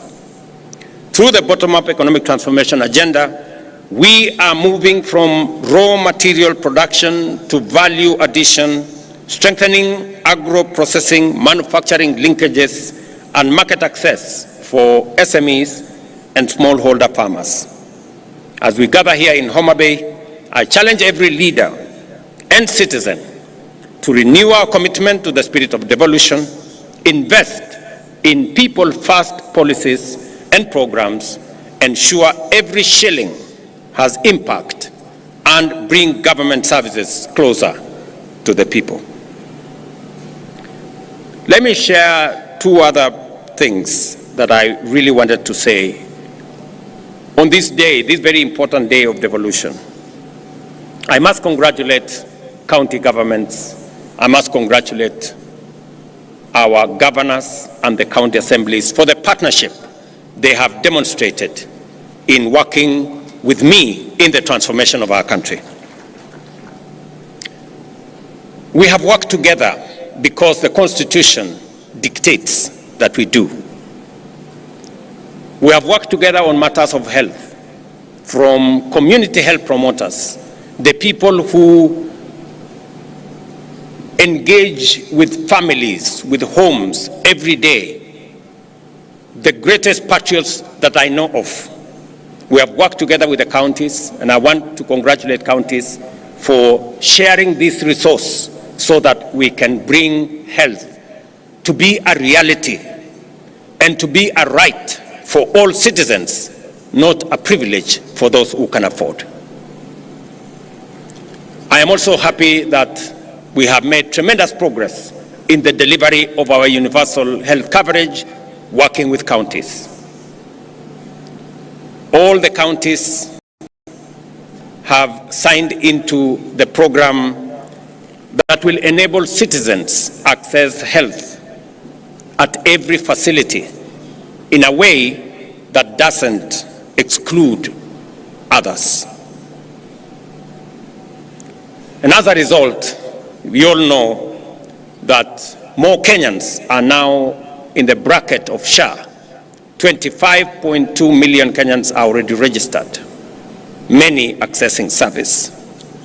I want to say in this devolution conference and ask my friends, the county governors, to help all of us and ensure that no facility charges citizens for a service already paid for by the government of Kenya.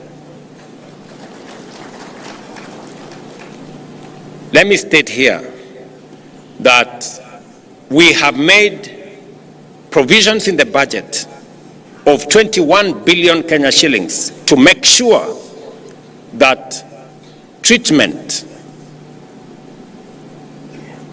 medicine at level 2, at our dispensaries, at our health centers, at our sub-county hospitals, all the way to level 4, outpatient facilities, outpatient treatment is paid for fully by the government of Kenya.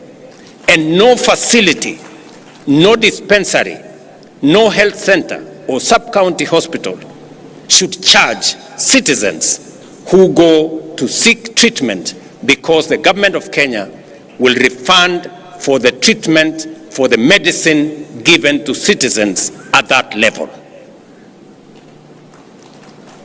I am saying this because there are counties that are still charging citizens in health centers and dispensaries and level 4 for treatment when that treatment is already paid for by the government of Kenya. We should stop it.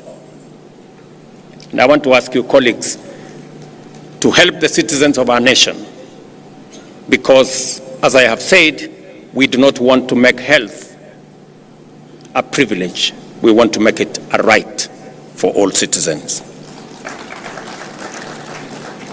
Let me also say that today is a great day because our friends, the members of county assemblies, can breathe some fresh air, that they do not have to work under the direction of the county executives.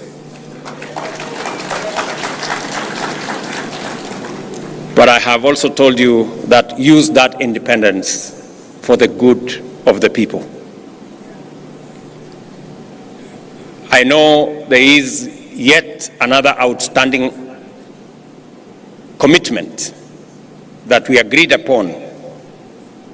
And because I am a solid believer in savings and encouraging the culture of savings, the county assembly's pensions bill has already been passed by the Senate. It has gone through the first reading in the National Assembly. And I am confident that in the next couple of months, I will be signing into law the County Assembly's pensions bill into law so that county assemblies like the National Assembly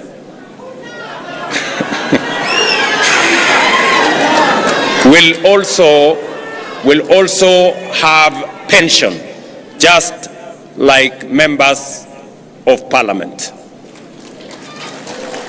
This pension, we agreed, is going to be contributory, just the same way the one in parliament is contributory, and it will assist us in making sure that we avoid old age poverty by people who have served in the public service.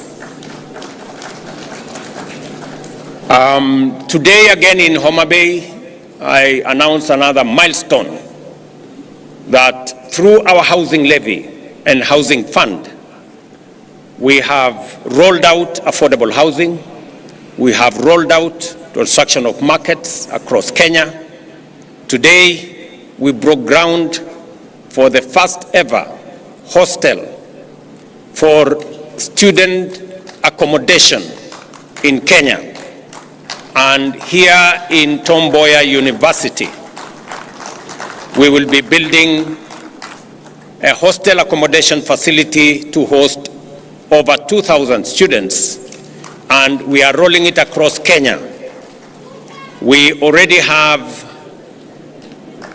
identified universities, Kenya medical training colleges, and TVET institutions to build student accommodation that will accommodate 170,000 students across Kenya as phase one, as we expand the program of housing in Kenya, not only to provide for social housing, affordable housing, student accommodation, our markets, and all the other infrastructure that we are building under that framework. Again, I want to celebrate that the same way we started the affordable housing here in Homa Bay, by coincidence again, we are starting student accommodation construction again here in Homa Bay. Again, here in Homa Bay, I have signed legislation for the first time in Homa Bay County into law, and we are slowly but surely making history in the Republic of Kenya. Ladies and gentlemen, allow me to conclude by congratulating Madam Gladys Wanga, Governor of Homa Bay County, for her exemplary leadership and hosting this conference. I also want to commend her for taking decisive action against the people who are running Rachuonyo facility, who we identified as one of the ones that were stealing our money. Thank you very much, Governor, for taking action swiftly. And I want to promise you that as you dismiss those people, we will look for them so that we can prosecute them, so that they can, we can hold them to account. And we are going to do it for all the other facilities that will try to steal from our resources meant for health. And finally, to this great school of Homa Bay, who have given us their grounds so that we can host this facility, I want to say thank you very much to this school. And as a small token of appreciation, the government of Kenya is going to provide 10 million shillings for the construction of the library, as I was informed by the governor. Thank you very much, Mwalimu, for allowing us to use these great grounds for this momentous event. For the people, for prosperity is not just a slogan. It is a call to action, to fairness, opportunity, and progress in every part of Kenya. Let history record that this generation, these leaders, made devolution work, not just in law, but in the daily lives of the people of Kenya.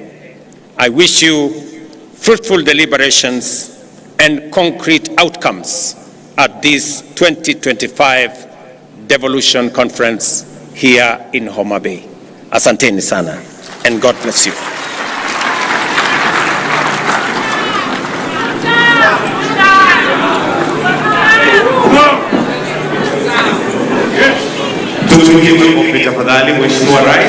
Let us take our seats briefly, please. Kindly, we can just take our seats. We still have the launch of the Devolution Training Institute induction manual.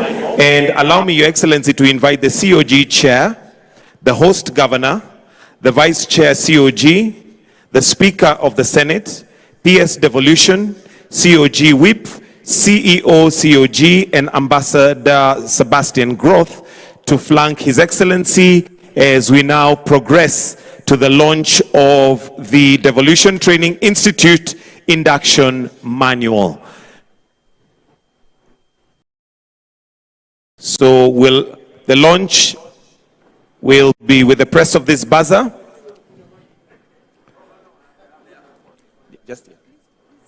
So Your Excellency, you may come, and then I'll request that you join His Excellency. The launch is right there. That's where the book is, the manual. So kindly, if we... Microphone, please. Thank you very much. I'm sorry, I forgot the Speaker of Senate did ask me about consideration of the Senate team. And I want to confirm that the Senate team did a wonderful performance. Congratulations. A round of applause for the Senate team for winning yesterday's match.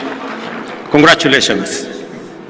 And you merit, as the Speaker has said, you merit a reward for what you have done. There is only a small technical problem.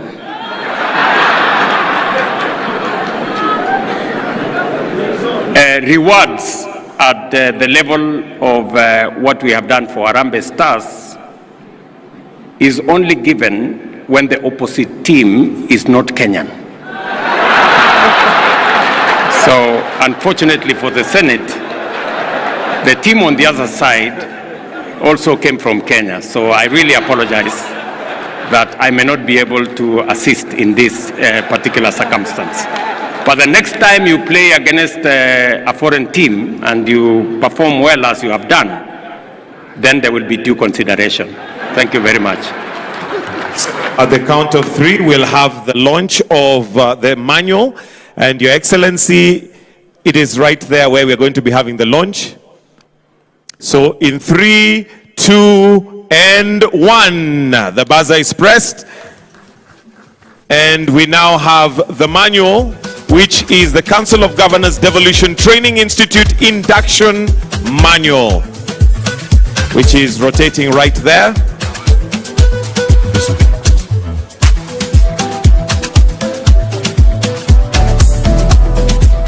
And then we'll have a presentation of the manual by His Excellency to those who have flanked him, so that you will see exactly what the manual entails.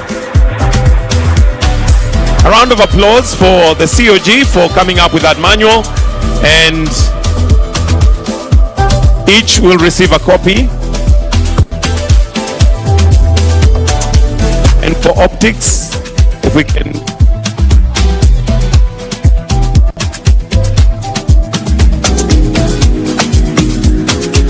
then if we can all just hold a copy once it's done for a photo opportunity.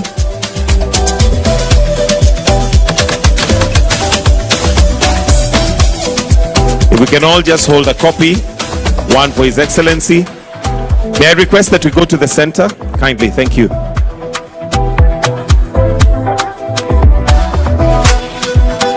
If we can have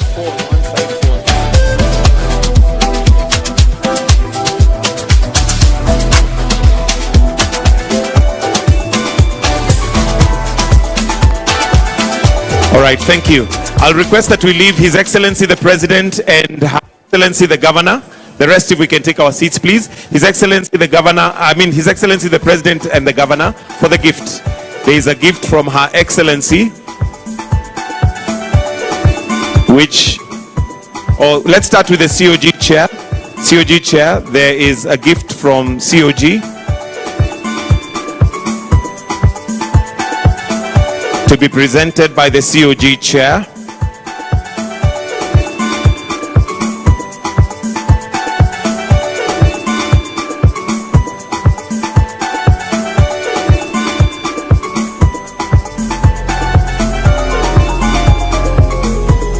And a gift from the Governor, Homa Bay County,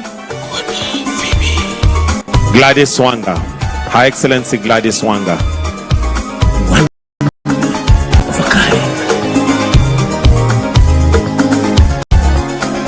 And with that, Your Excellency, we'll now finish with the anthem. So we'll request that the rest of us, mics. Before the national anthem, let's all be upstanding.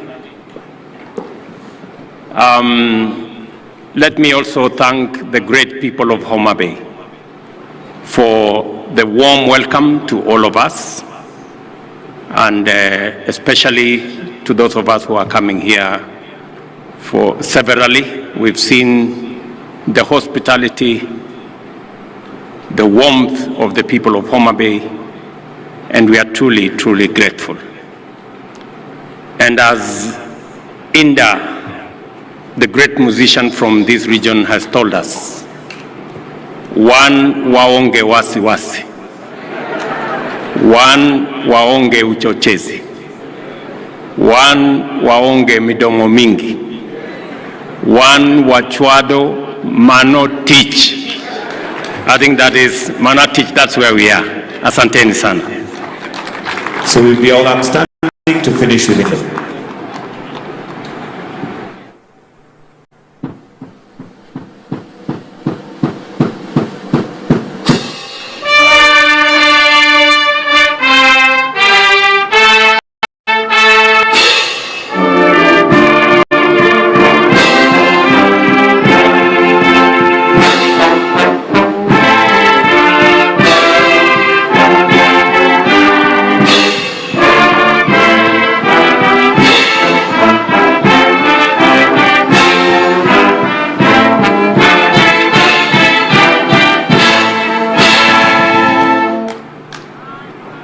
We'll now progress to a photo session with the governors. Governors, if we can outside, the photo session is on the outside. So if we can all take our seats, please. Just the governors only, senators and DGs. Governors, senators and DGs only to progress outside. The rest of us, kindly, I request that we maintain our sitting positions. Thank you very much and do have a good afternoon.